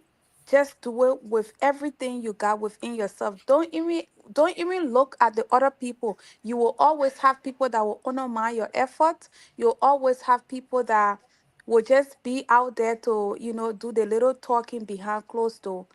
But I just want to let you know that this is not just where you are. It's just it's everywhere. Great. yeah, you're right. Before you come in, let me give her a teaser here. I know she would like to talk about it. The Supreme Court ruled in your favor today. The CDC won at the Supreme Court today. Susan, I know you come here to tell those folks who were out here dancing that CDC was dead. I know you won't be disappointed in rubbing it in their faces because you said it. You said the party is not a building per se, it's in the heart of the force, and we are fighters. We'll fight. And you were right. You guys have been fighting, and the Supreme Court agreed with you that there's more to it than that. I mean, CDC was not treated fairly. Yes. And our this is something within our close, some of the executive members of CDC, a lot of some people came up with the idea of, let's just back up, let's back off, let's go and do what we want to do, let's go and open our, build our own headquarters. And I saw some members, some of the executive members saying that we can't just do that. They will not just cheat us for nothing. Let's fight. And I know seditions to be a fighter, and we were able to stand our ground. However, whatever the case is today, we still need to build our own headquarters, because the hauling and pulling is just too much. We still have, more time to go, like till 2029. So within that time frame, we can come up with something very great. I think you guys saw the picture that we posted on Facebook, where people came out and said that AI picture. That was just a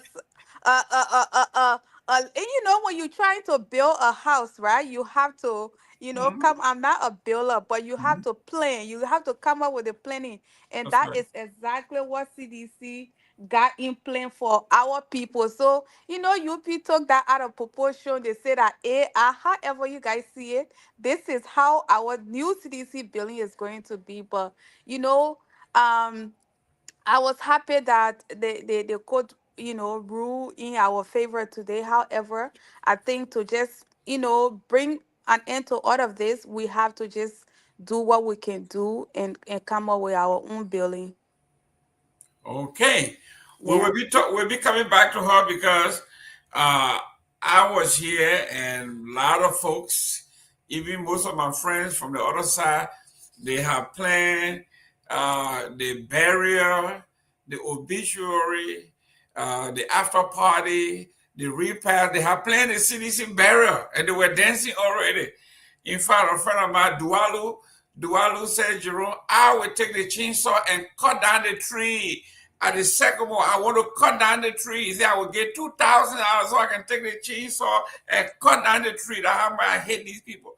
So, Dualo, wherever you are, I'm going to tell you why you wrote, and that's what. But I'm coming back to you, Susan. Let me welcome Ernest Wallow. Wallow, how you doing there, sir? Yes, I'm fine. Good. Tell us a little bit about yourself, and well, you told us a little bit about yourself already. We know you are a Bassa man from Riverside. You're doing law. All your Bassa people, you're like law, basically law, No, law, law. I'm cool. I'm not Basa, I'm cool. Are you from Riverside? You were born and raised in Riverside? No, I'm cool, man. I'm not Basa, man. But when Mr. Gilman won't claim you. Oh. no, but listen, the Bassa rub off on him. True people don't let law business. They let see business. They man, I No, can't take law. You see, I'm Bassa man law. cool. So I'm cool. I'm tell us cool. what's No, going on in what you guys are doing in Rwanda that you want to let us know about. well, on the 24th of this month, the 24th Okay. of August, we will be our induction ceremony, which is called the inauguration. The new leadership will be taking over, as Sidiki earlier said. I think currently he's the vice chair for administration elect. So on the Okay. 24th of August, they will be taking over. So that will be the third inauguration for our community here in Rwanda, for Liberians here in Rwanda. So as part of the program, we will also be having let's say fundraising program, because what we noticed is that there are some Liberian students who are here, they are not in school. Reason being, some of them they came on politician scholarship. Some politicians went to the children parent to them that because election we just from election a few years back, they went to the people, we offer in scholarship, send your children abroad to study. And those children they came here, unfortunately, the politician lost the election. And after losing the election, they abandoned the case here. And they are here in a very strange and not going to school. So what we're thinking about is that we are all here to succeed. We are all Liberians, and we understand what it means to travel, especially leaving your family, coming all the way here for foreign education, just to be, let's say, let down by somebody. So we thought it was that how best we can organize ourselves, organize some fundraising program, see how best we can help some of those students, and we have been doing it over the past time. I think if you follow the news, few months ago, we had Kehleboe. He's the owner for SC Facil. He was here. He gave 5 year scholarship, 5,000 every year. Hopefully by next month, that program will be kicking off. So in our inauguration program, we thought to see how best we can reach out to people to see how they can be of help to some of the students that are here. So we've been doing that as well. And also Rwanda, Liberians are trooping every month, every intake. I think in September, we'll be receiving another batch of Liberians. We are here in numbers, over 2,000 Liberians. They are here. So in a country we don't have an embassy and no consulate here. So what we do is that we organize ourselves as a community that the government here will at least recognize us. Maybe when there are issues in our community, see how best we can reach us. So we've been doing that. So this coming, the 24th of August, would be our third inauguration. We'll be putting very new leadership into power. So hopefully that's what will be happening over the month. Susan, any question for the young folks? Yeah. Are you guys inviting leaders from every political parties? How is this going to be? Well, for the invite, it's not based on political party. I think we are inviting Liberian from every sector. Yes, some Liberian because we know coming from Liberia, yeah, we are student community. We don't have the resources to transport people. In fact, we are the one begging, asking for help, so we'll be able to help our brothers and sisters. We are here, so we send out some invitation, and we hoping that this week or by the end of this week, maybe we can have some positive response from some of the invite we have sent out to people to attend the program. So it's not based on political party. No, We're no. What she inviting meant was, Liberians. are you going to, like you said, you're going to invite everybody, people, whether they're from the CDC, because what's happening here is you don't want to leave anybody out and say, oh, they invited the UN, UP people, they invited the CDC people, but they didn't invite us ANC or CMC folks. So why she's hoping that it's something that you have to be alerted about. That you got to be intentional Yeah. and make sure that if you're sending 20 letters to CDC, send 20 to ANC, 20 to UP, make sure everybody is represented equally. So they don't say, you're favor one person. That's what she was saying. Is that you guys looking at it that way?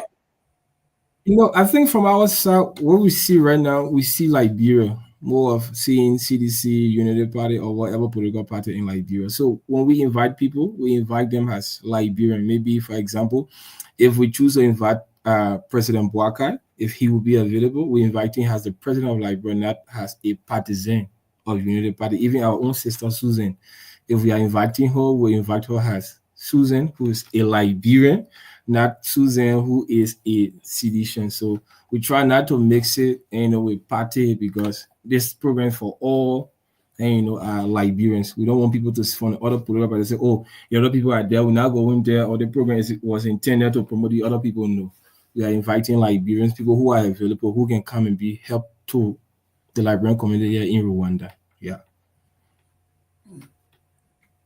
And when is this program? Because I just heard Siddiqui about invitation. Preparation is very important. And I'm not somebody who once people are not prepared, you want to send invitation, it has to be done way ahead of time.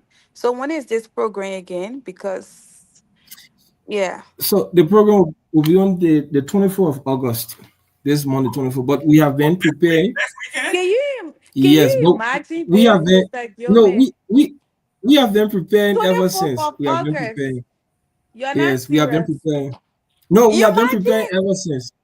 And you guys are having it on the 24th of August, and you Yes. expect to send invitation to me or any. Mm, How, So okay, so let me explain this. let me help you. When was the election? So the election was held in July. Okay, so yeah, so but why so close? Because July is less than a month now.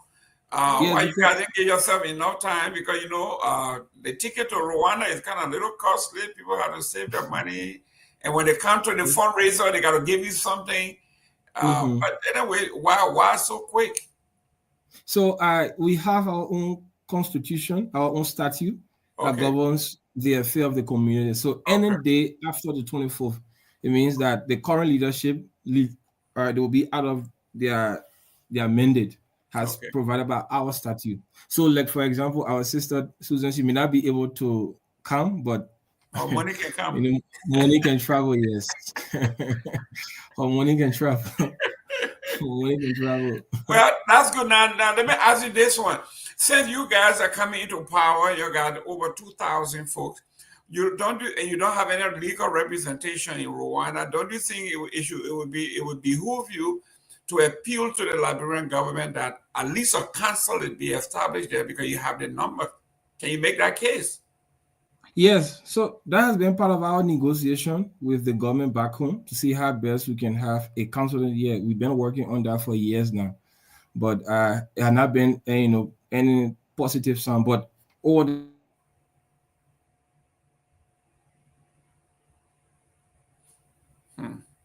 Well, it's frozen. Susan, talk to us about what's the issue in because I heard the Liberian community in Australia is huge.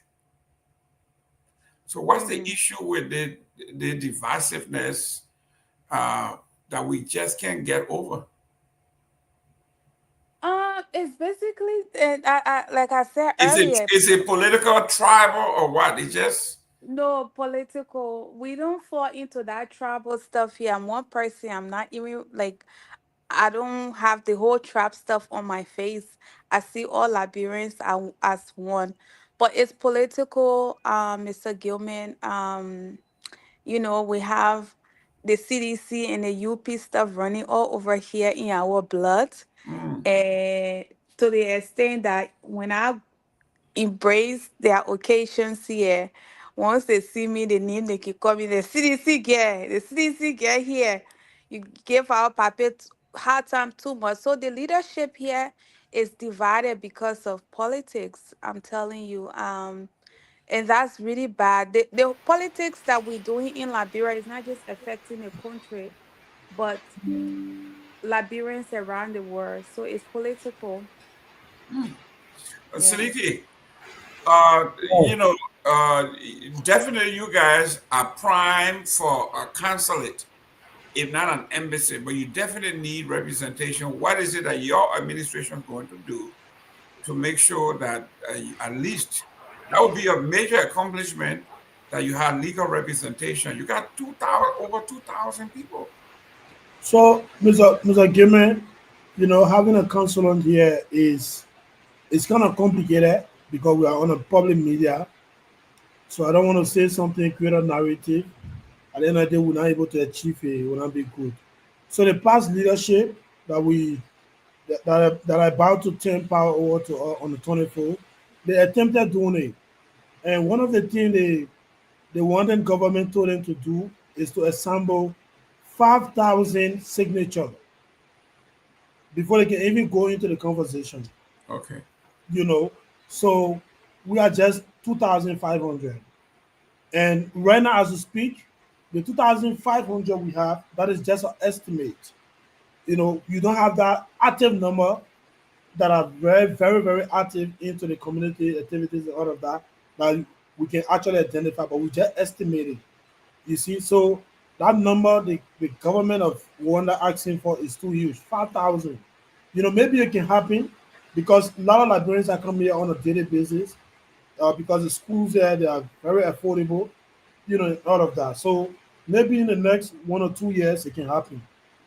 If we reach that number, that's something the leadership can point towards.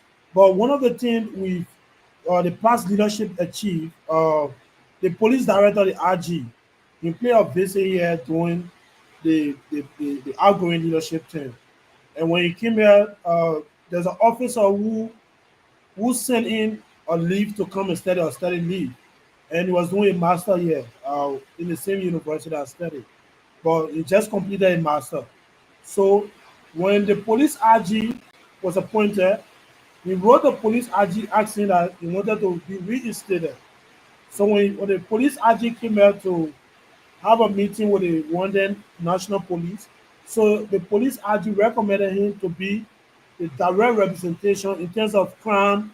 Whenever Nigerians are involved with crime, they should be able to contact him, how we can be able to solve some of the issues that we are facing here. Because a lot of time Liberians, some Liberian students they are here, that people will send them to school, to come to school, they'll not go to school.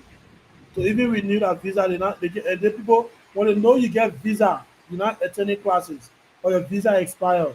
The next thing is deportation. They don't joke with that. And so we get a lot of cases of that. We get cases where, Liberians live in slum communities.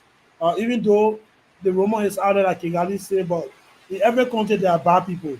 Sometimes they will face issue where people will go and rob them up, and then in order to get redressed immediately from the police, it's kind of difficult. So that guy now is serving as a mediator between Liberian students here and that of the police. So that is what we are. But one of the issues that we try to address, Mr. Gayman, is that this going election, there were a lot of lawmakers that sent Liberian students here to come to school. And they went to election, they were defeated. Some of those people, they want to go to school, they're really, really serious for education, but they're out of school. Because those lawmakers who lost elections, they can no longer continue to support them. You see, and they are here. They can't go back. They don't even get any supporters in Liberia that can even buy ticket for them to go back. But they're here. You Wow. see, and some of the people that are in a final year, they just need a year or semester to graduate. You know, some of them they've already different, but they don't get money to pay graduation fees and all of that, and they are here. So we try. This is why we're doing this inauguration where we can invite special guests, do some fundraiser, raise some money, and then we the leaders, you know, because we too now we students, we're not working. So what we intend to do is to tax ourselves on a monthly basis, at least as soon as $10, we can pay as due as leaders because we have the NAC, the National uh, uh, Executive Committee, the NEC. Then the National Executive Committee is comprises of 12 members. Then each of us will pay $10 monthly. That's $70 per month. You see, so if we do that for 6 months, that's a good amount. The money we can generate from the inauguration, we can be able to tap in those Liberians that get issues with school fees. Some of them are already trouble. We can identify them and get them by the school so they can complete. You know, because this is the goal. And we intend to get in touch with different organizations that the organization I spoke to you about, that, you know, I did some training with them, you know, to get them to come and have a career fair with Liberian students and kind of be able to show them the way to do application for Liberian students to be able to enroll into that program to build up some skills for them. And these are the different options we are thinking about. But it's kind of crazy. The issue of unity, Mr. Gayman. And I will close on this. You will see Liberians, all of us we are all Liberians.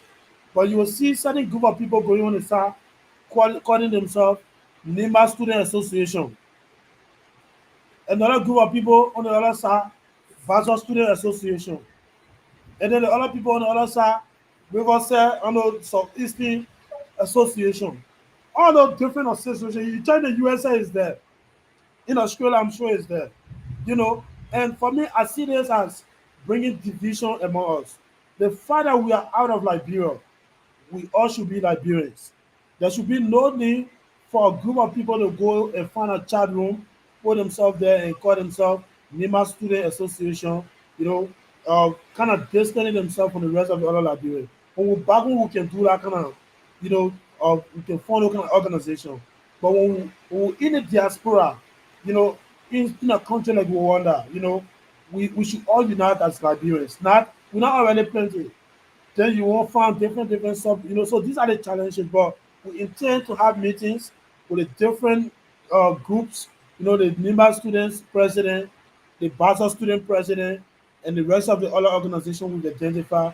We intend to have a meeting with them, if possible, to include them, you know, into this process so that we can be able to solve some of the issues that Liberian students have faced with. But unfortunately, you know, the public relation officer, I don't know, NS, okay, NS is back. He's back.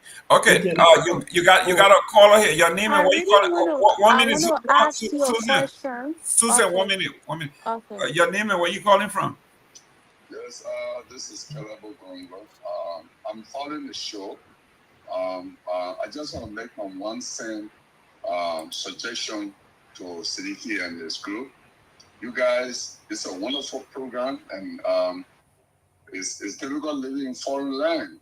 So, as a word of suggestion to you, as you prepare to raise funds, I would suggest we invite the guys who control our money in the country. You can invite Jeremiah Kuhn, you can invite Pewee, you can invite Abochie, Elusu, Thomas Fathers. I just spent $18 million on you center. You can invite those people. Those guys have been stealing for our country for years. Invite them. Then they can get some money to us. Because these guys have taken our money. That's how government can invest to have quality education in Liberia. That's why you guys are in foreign land. Okay? So they should come there and get us some of the money. They don't go ask for Susan, nobody. They'll go ask it who've been stealing for long. Then they come and get us some of the money. You don't have to be in Liberia. All I want to say. Okay, thank you very much for your Oh, Mr. Gayman, let me just say something to what the caller said about inviting some of the names that he called. I think as part of our efforts to help Liberians here, I think we have extended invitation or even invited most of the people. You know, one of the things that really, really bothers me a lot, I don't want to call the person name, but as we go in on, I think history will remember us. Is somebody I remember when that person was in opposition, how they were so much about youth empowerment, about the young people, they were about everything. But now they enter into government. Imagine students from Rwanda, we send our communication explaining everything about the program, what we want to do, what we intend to do. That person wrote us back and said, uh, like you in like bro, I will pay for my ticket. Oh, I will pay for my hotel. So I was like, if we had that money to buy a ticket to and fro, pay lodge you, we just take that money and invest it. Maybe help those students who want to help. But we're reaching out to you. The communication we sent to you was very clear that we need even your let's say 50 because yeah, for example, if you like $50 US, you exchange it would be around like 70,000 Rwanda francs at least. okay. That can be a help. Like assume that let's assume that maybe 10 Liberians just support the program with 50-50 would be around like 500. If we exchange that 500, it would be around like 700,000 Rwanda francs. That 700,000 Rwanda francs can pay a student's year that school fees for a year, whole academic year, which is very, very much affordable. So if we have that kind of money, you think when not invest it, maybe help see how best we can help students here, we would do instead of us just paying somebody from like road buying a flight ticket to and fro doing everything. So the reason I say this is that we people, especially we Liberians, we only see things wrong when we are on the other side. Once we start, with the power that be, everything we ever talk about before that we thought was wrong, that we thought we could change, at the end of the day, it becomes meaningless. We having such a program like this. I think people in Liberia who want to connect with the community, want to know what's happening, want to know, Liberians are out there, over 2,000 Liberians. What driving Liberia going to Rwanda? How can we help? These are things. But most time you talk to these people, they don't respond to you. Like the other men say, oh, they were all majority black and minority black, and after everything, they're going to get back to us. Up to this day, I've been no response. So we have rated most of these people sending WhatsApp messages, they don't respond to it. But however, we can give up. We continue to push, continue to see how best. Because our goal is to make sure that we have some of our brothers and sisters back in school, that their come here will not be in vain. Wow, that's a noble cause. Susan, maybe we need to take this up on your platform, every platform.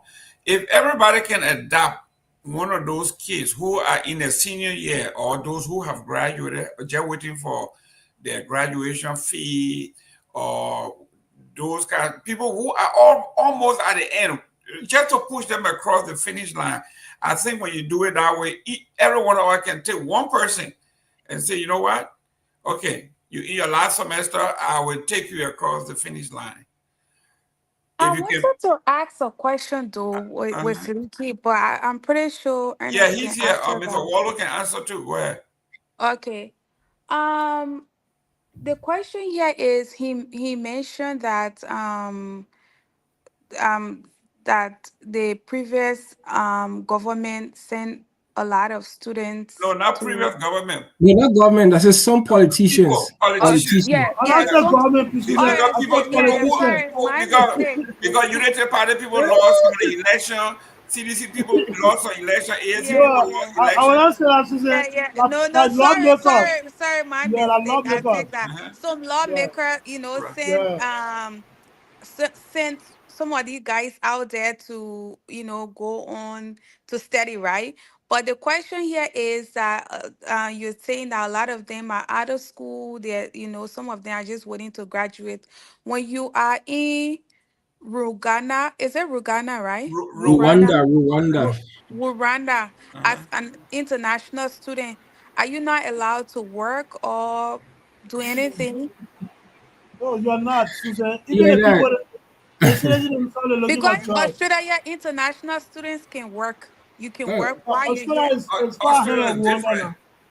So you can do little side hustle. It's illegal. Mm. Oh It's not yet. wow. even It's not even yet. the It's even very the hard. citizens here, even the citizen Rwandese. One thing we should understand: Rwanda is an African country. They are in East Africa first. Let's get that understanding. It's not in Europe. It's not in America. It's not anywhere. African country, like the only difference between Liberia and Rwanda is just the system. That's all. We are pretty almost the same. Our difference is that they have structures and we still trying to get at that level. So in terms of international student here, no, once you're international student here, you don't have a job. Maybe like Sidiki said, maybe you get some online something or whatever. No, that's not the case here. Like Australia, no. It's on a low percentage. In fact, Yeah, there's no job. Yeah, Oh no job wow. for yeah. Imagine international. we have international students in our country selling and doing anything in Liberia. Liberia got no That's system. where in Labrador. Yeah. Liberia got no system. I beg you, man, Susan, don't do that, man. International, you get international students in Labrador. Yeah. But Yeah, We we anybody got who do. even Why we you got anybody say? international. who walk across the border, Sidiki, you Sidiki, you Yeah, Sidiki, international. we, yeah. we have international students in Liberia. Let me tell you what makes it different.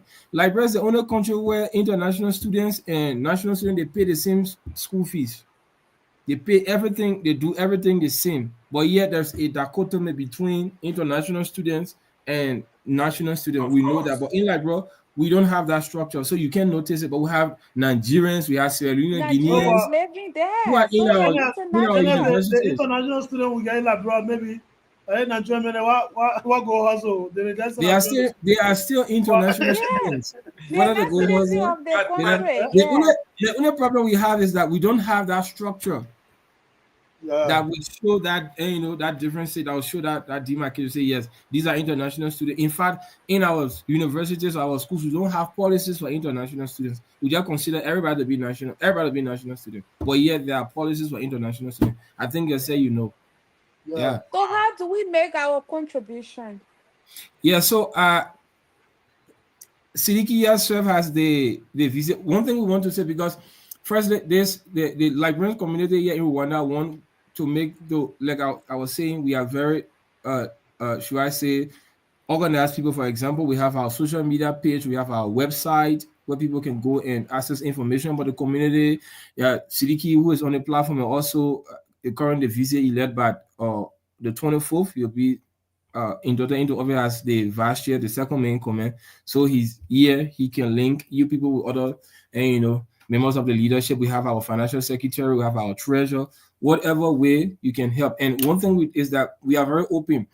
It's not that I know should I say like bring with bad things where people can just do things anyhow at the end of the day. No. One thing I always say to people is that if you are in the student community and you eat student money, just know that anytime an open book, your name will get in that mind that yes, this man, when I was in school in Rwanda, the person and ate my money. So whatever thing we do it in a way that's very transparent, that everybody will know that this is what happening. So if you want to connect with the leadership, Sidiki is here. He's one of the member on the leadership elect. He can connect you with other people and see how best we can. You people Let can me help.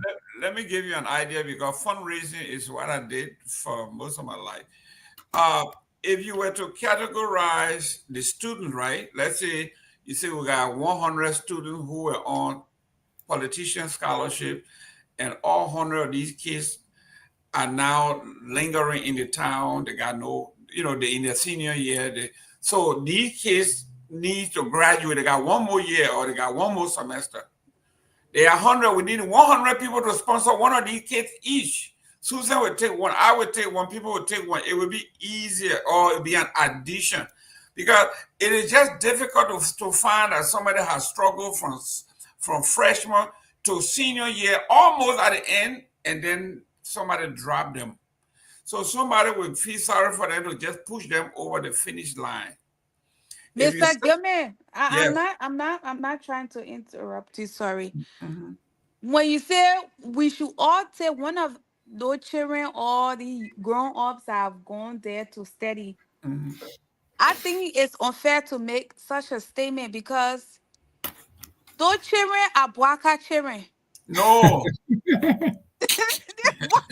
If you were Baka children, he was sent for them already. People stuck. Like bring children over there at Baka children. Remember some of children listen, some of children if we want to help, we UP will help. scholarship, they key on CDC scholarship, they key on ANC scholarship. So they are Liberians struggling to make it. So we shouldn't say Baka. This thing is yes. Some other people. We want to help. I will help. It's a good thing that you guys are doing. But the president of our country, supposed to step in and make, these are the things that we want the government to be involved in. Because if we take each other, if I have to take a 30-year-old woman to say, oh, that my own child is supposed to be responsible for you. No, I'm not supposed to be responsible for you. The government of Liberia is responsible for them, but I have to help them. Just a helping hand. Sure. That helping hand is, in my senior year, I just need one more year. Help me, let me finish so I can go home. That's all we are asking. Go ahead, sir. So, Mr. Gayman. So part of the thing we want to do as the new leadership will take over is that to see how best we can engage national government. At least, let's assume if the government in their budget can just say every year we just send a little over 10,000 back to, let's say, to Rwanda to support the student community every year in their national budget. I think such an amount will go a very long way. One thing I can always say to people is that whatever we learn here in Rwanda, it's not so much about us. For example, like you were saying, oh, Pastor people like law Benin, right? So now we try to attach me now back to my country. It means that whatever I learn here or whatever knowledge I will acquire here in Rwanda, I will not stay here with it. I'll go back to Liberia to see how best we can impart our community. So let's say, for example, if the government in their budget say yes, every year we will send 10,000 United States that are in our budget to support the student there. That money alone can do a very great work for student. Yeah, nothing we basically Liberians are here for, apart from those who are here working. We are all here to go to school. So, for example, if our government supports us in that area, I think over the next 3 years we have people here graduating in different disciplines that will be a help for our country tomorrow. So part of our, like I said, part of our own engagement as the new leadership will take over. These are some of the things we try to work on. But first that we want to do is step by step. Now we have a leadership, we have a constitution, we have that system of internal control to see how best we can control our own local resources. Today we are on the platform trying to reach out to Liberians who are listening to us to see how best we can help. So we are still hopeful. I don't want to use the same word my sister you Baga children. I think they are Liberian children. Even smaller students we are here. My students, there are some students here who came on member, some politicians from the CDC. They are here on their scholarship. We don't want to call their name on this platform as well. So and that's what I'm saying. They're from one of the things. So that's why I said earlier we don't want to do the Bwaka whosoever thing. We just want to do it as Liberian thing. So at least it'll be open for everybody. So I guess after the show, people will start to come in and see how best we can help the student. Because if we start adding CDC children, Liberia children, we all know how politics is like in our country. People can.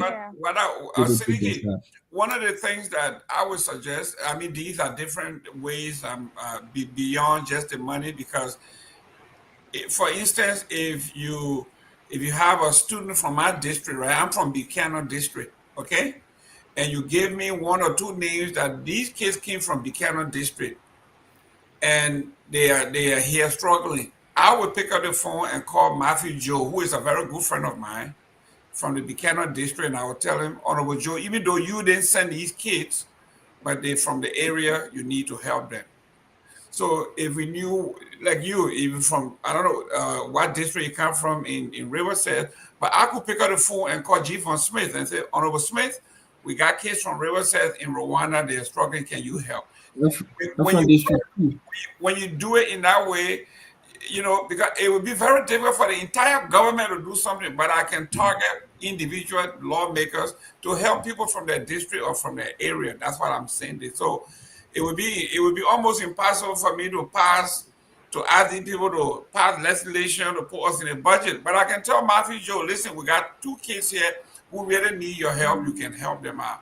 This is what I'm saying. Those are just some of the, we can skin the cat different ways. That's what I'm saying. So if we can find out where they come from, we can actually appeal to these folks, bring some of them on here and say, come on now, even if you're doing a war, those of you that were in a war, right?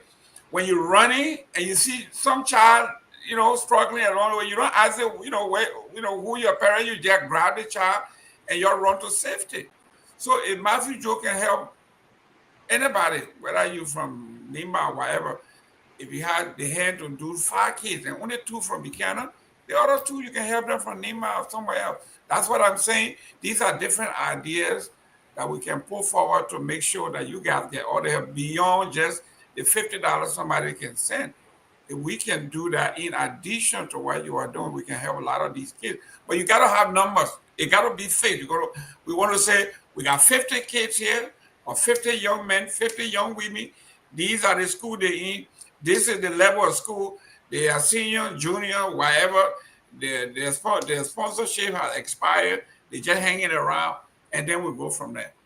So Mr. Gayman, what we intend to do, we have I think about 6 preferences of district in this country that Liberians are studying. So as a new leadership, we intend to at least have 2 students from each of those districts, 2 every academic year, because the number is too much. And as a new leaders, we don't want to come and get promise, start Everybody. something big, that may not be achievable. But once we are inaugurated, because currently now school closed, school should be opening by next month, other September. school, Yeah, September. September or October. Other schools will open October. So at least this new academic year, for some of our brothers who are almost in our final year, we intend to help at least if somebody in Kigali going through a lot, we identify 2 students that are really in need of that. We help that person go to the next district, we help another 2 students. Each of the districts in Rwanda, we intend to help 2 students each from a place. We don't want target huge number, so 50 students will be here. No, no, no. It will not be realistic. Some of the people say you will connect anyway, it will not be possible. The 2 asking for is just to get them in school. The issue of food, that one, you can be living inside somebody, the person can put you can count your share, that one of food and nothing. And the school fees in the country, in Liberia, we pay school fees per credit. Why if it comes to school fees in Liberia, it goes about 900 to 1,000 plus, depending on the kind of credit you carry. But yeah, the whole academic year, Mr. Gayman, 700 can pay somebody whole school fee for the whole academic year. So if we have that money, as a leadership, we identify people in each of the days, even at one student, it will be okay for us. That's a starting point. One student from each of the district, if we can get that, for this academic year, it will be a plus for us. And basically these are the cases we are making. But I understand Susan point, but some of those people that reaching out to us say, you don't even know the pattern before. You don't know. Yeah, because it came to me You just guys are misinterpreting my statement No, I'm making. we're not hesitant. Susan is a No, politician. You hear what she's because saying? what I'm trying to say here, I think you guys are getting this wrong. Um, the reason why you Liberia, whatever good that you guys do over there, right? It goes on Liberia. Whatever bad you guys do, it also goes on on the country. Yeah. the government of Liberia. So if you guys were over there doing illegal stuff, they start deporting Liberians. The first person the president of that country will call will be the president of Liberia, right? So my brother just said just 10,000 to add to their budget so they can be able to help you guys. That's not any type of issue the government of Liberia should supposed to even hold back on. So this is the reason why I'm saying when you are a president, you are the father for every one of us, right? So I'm not just saying this because I want to push politics into it. I'm saying So this because I think you I agree guys, with you. we are Yeah. all everywhere, even in Australia here, we are all under one umbrella of the president of Liberia. That's why when he said when Donald Trump said good English, the only thing they took out there, the word took out there was our country and the president. So adding like 10,000 in their budget every year to help you guys, that would be great because 10,000 is what exactly for a whole government of Liberia? Absolutely nothing. So the Oh, people Susan, taking a Susan, whole cabinet of and I'm 40, cutting 40, off, oh, Susan. 40 And I'm cutting members off. in Japan, then that, 1 minute, you know, 1 minute, Susan, and mm-hmm, I'm cutting off. Oh. yeah. It's good to recommend to us to get into the government. We wish we could get an opportunity to get into for them to help us. But just look at the university students, Susan. The government putting money in the budget for the university students. Like where you're in Rwanda, they will send money to Liberian students to help. Even the Why government not? students that are in Morocco going to school with government scholarship, they can take care of them, for example. But we will do that. We'll try our best. As Ernest said, we are trying our best to reach out to people in government, to see how we can get help from them. But again, our country is a production country. Siliki, what district are you in, Monrovia? I was in District 2, Who is your representative? Sekou Kenen. Have you reached out to Sekou Kene? I will try to reach out to him. Good. Very good. You want to make sure you do that. Young man, reach out to your district representative. I'm going to reach out to mine. And before you leave, make an appointment to get on Susan's show. Do a budget, okay? If your goal is to raise $10,000, do that budget. And then after your event, see how much of that. Don't be afraid. Even if it's a failure, don't worry. If you accomplish 10% or 15%, at least you know how far you got to go. And then you can go back to Susan and say, you know what, we wanted 10,000, we got only 2,000, we got 8,000 to go. And then we all can rally around, make sure that happens. But you got to have a goal. Not just we want to help students here and here. What is the budget? What is it that you want to do? But the way to do this is, like we say back home, charity begins at home. So I will reach out to my representative and say, Matthew Joe, we got kids here from Bassa, they're in the place that they're struggling. We need help. Can you help? I know he would definitely help because he's very generous. We got people in Bassa. The last time I saw Senator Nyobli Kanga sent a bunch of students to Rwanda. Okay, and everybody was dancing in Buchanan. We can also go to her and say, even though it's not a student you sent, but there are other students or other people saying they are struggling. So can you include them in your scholarship scheme? So we can skin their cat different ways. Though there are other representatives now in this government that are giving scholarship to kids now to come. Now those kids who have been dropped by other folk, we can ask them, can you add these kids onto? So I mean, you got to be creative in when you're doing fundraising. There's something we call a gift in kind. You may not want to give me cash, but you can add this kid onto your scholarship. Okay. Right. If And you one can, more thing go ahead. I want to say as well, because I've done a lot of fundraiser on my platform. You also need to push this.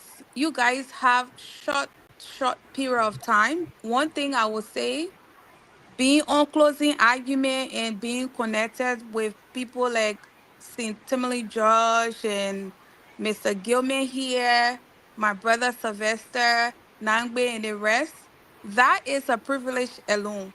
All right. Including So yourself as well. including myself. All right.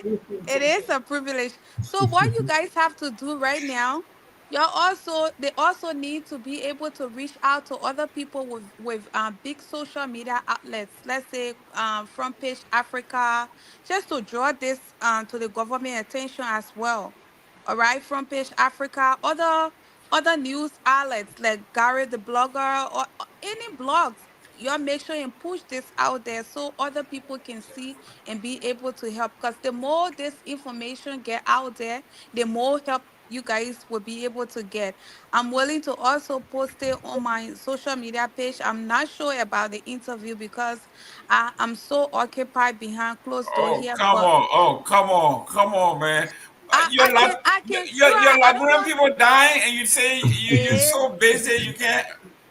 no, Mr. Gilman, I said I'm not sure with the interview, but am I willing to help, you know, publish So what's wrong with anything? bringing them on your big platform you have for 10 minutes? What would it do to your skin?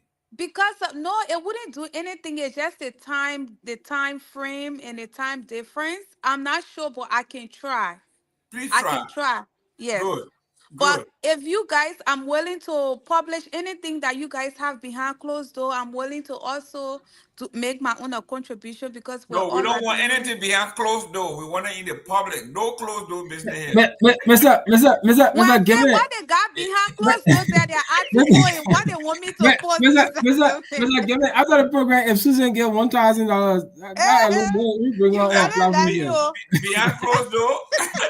No, not behind closed door. I said, Do you know how big this woman platform is? No, I know. Kind of That's what I'm huge saying. platform. That's what I'm saying. If after this program, Susan gave us like $1,000, that would even be like the stage you already put on a platform, which of course I know Okay. she can. But yes, do. Don't come put me on spotlight for Nancy. Oh. No, I want you. Sidiki write it on paper that Susan needs to get that 1,000 or more. Do it, Sidiki. I'm making it already. I get quick. Susan will get 1,000. Don't be saying Nancy. I beg you. Thank you, Patterson. Thank you, I'm Patterson. making it right now. You know, even my big brother that just called right now. What's his name again? That just called Mr. Gilman now. Gongloe. Kehleboe.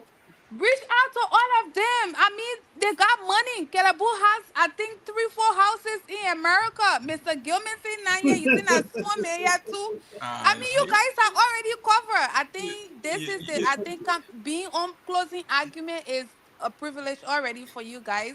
So you just use the opportunity to just get across there. The Liberian man said she using my mouth to chew her pepper. I hate that. You see what she doing? Here's the thing. Part of the reason, or one of the reasons, I think we try to, for example, if you Susan today and just come like we do, just say, oh, I will give 1,000. That, you know what I mean? It creates trust. People will be like, Mr. Gayman say, if Susan can get the people 1,000, it means that the people, they are serious people, because Susan's a very serious woman. All the BB men and not making pleasure. Yeah, won't put big pleasure. You're not even telling Mr. Gilman to make a first place. Listen, what we're going to do, I'm going to send you the number for Leonard Dudu, the guy. You know Leonard Dudu? Leonard was the editor-in-chief of Front Page Africa, but he got a Liberian investigator now. He got his own newspaper. He got a Liberian investigator. Big platform. I will send you his number so you can reach out to him so he can do something for you guys. Because it may not be, because this is a campaign. We call it campaign. It's not just the August 24th thing. We're talking about the whole year. It's a campaign from now to December. You want to raise that amount of money. You want to help that many kids. So it's not just one day thing. We're going from tomorrow to December 31st, and the campaign ends. Then you make your report. How well did you do?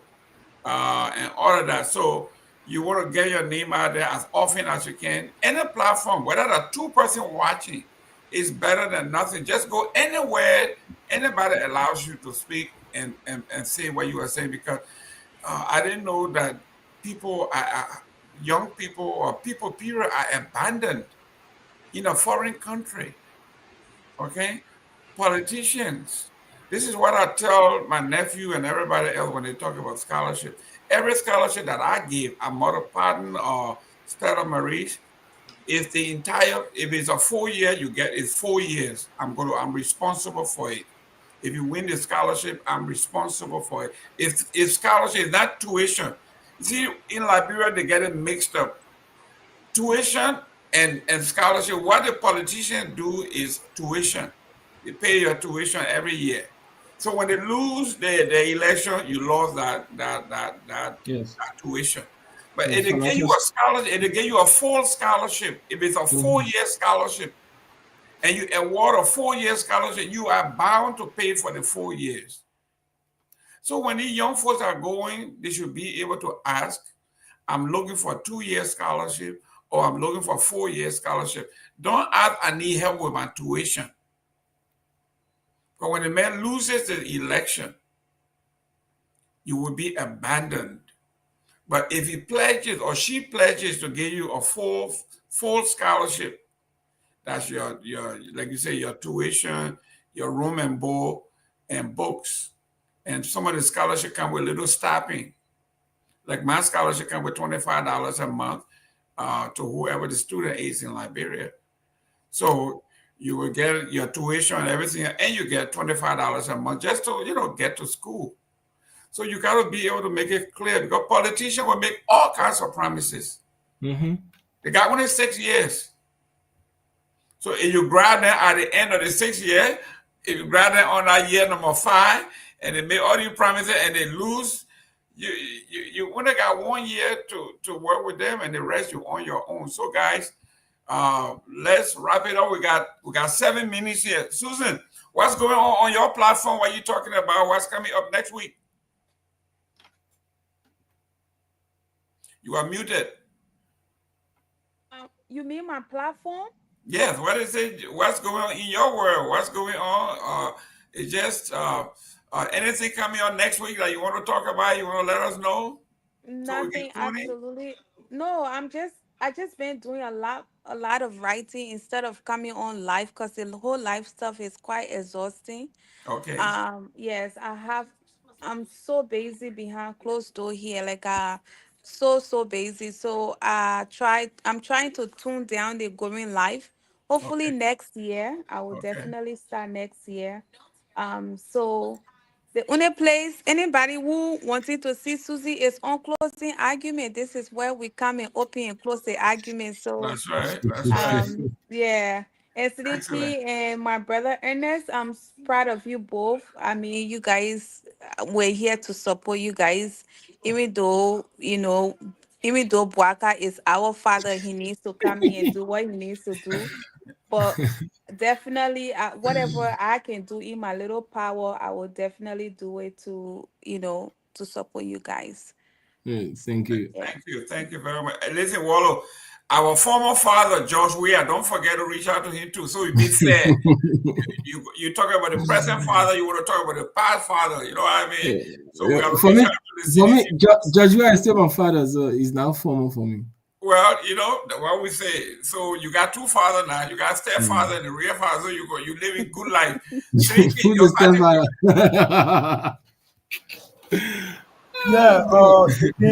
Again, thanks, Mr. Gayman, for the opportunity. Since we started this journey, in fact, from the campaign to now, Mr. Gayman has been very, very supportive. He even donated, which I share with the team, $100 during our campaign period. I share that with the team, and the team is fully aware of that.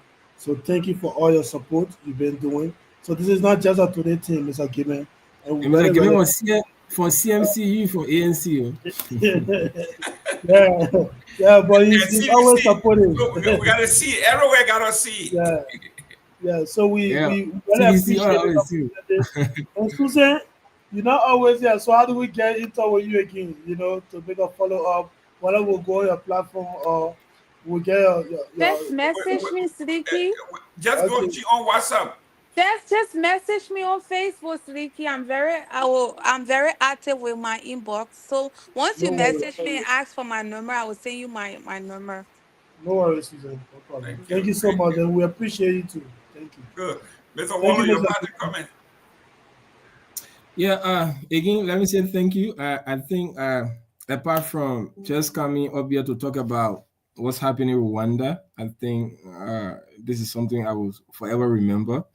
To sit on the same platform with Mr. Gayman and Susan, I'm one of the very big follower. And I never thought I would have this opportunity, to share the same stage, and with you and the rest of the people, or even to be on the closing argument. So firstly, personally, I want to say thank you to you, Mr. Gayman. Thank you to my sister Susan for having us on. And we continue to do what we do, not to take any personal glory, but just for the sake of our brothers, because what we believe in is general growth. Like some of us, we have the opportunity to go through our studies, graduate, but it would not be a good thing, for example, if 100 Liberians are here and only 40 going back with BSc. Most of us will see the rest of the 60, the people who are not serious. They are, but the only difference is that they don't have the opportunity like we have. For some of us, if we had an opportunity, but now maybe we have maybe PhD or whatsoever, but however, that's life. But equally so, we have to do something that people will be able to remember us before say yes when I was in Rwanda. I think these are the people who went on the land to make sure that I complete my studies. So that's why we're not trying to contest back in Liberia. We're not trying to do anything. All we want to do at least to make impact in our community. So whatever platform we have to talk about it, we also talk about it, and we continue to reach out to people. So we hope and pray that we have another opportunity again to discuss about the Liberian community in Rwanda in the future, discuss about our program, the scholarship. We all talk about the support for the student, to discuss about it and see how best we can help people back home. So again, the inauguration is the 24th of August. We are reaching out. We want to say this as a call publicly to talk to Liberians back home, people in the diaspora, that we have a huge Liberian community. There's over 2,000 Liberians here in Rwanda, which 90% of them, they are students, but other people are here on jobs, tours or whatever. So we are here. We should not be forgotten. We're also part of the national cake. And whatever benefit we're supposed to benefit as a nation, at least people should also look back on the side. So again, thank you to Closing Argument. Thank you to Mr. Gayman. Also, thank you to my sister, Susan. Thank you, everybody. Thank you. And Seleke, please send me names of students from Nima. At least I can talk to Musa. I say, Musa, these kids need some help. He may be apt to do so. Like I said, we gotta, you can't eat an elephant whole. We can do it piece by piece. If I can talk to Matthew Joe to help those kids from Buchanan if they are there in that particular struggling. I know some folks from district. I'm from Tinga Village, so I know my representative. I can appeal to them. Why can I appeal to the whole government? Because how it is, that one has a whole different animal. But we do it, if we are targeting individually, I think we can get some help. So thank you very much for tuning in, ladies and gentlemen. If you want to be a sponsor for some of the young folks that are stranded in Kigali, reach out to us, and we will be able to give you the information. Some of them just need 1 year of help. Some people need 1 semester of help. Just walk them across the finish line. Thank you very much, and God bless. Susan, see you Monday. God's willing. Thank you. All right. Bye-bye.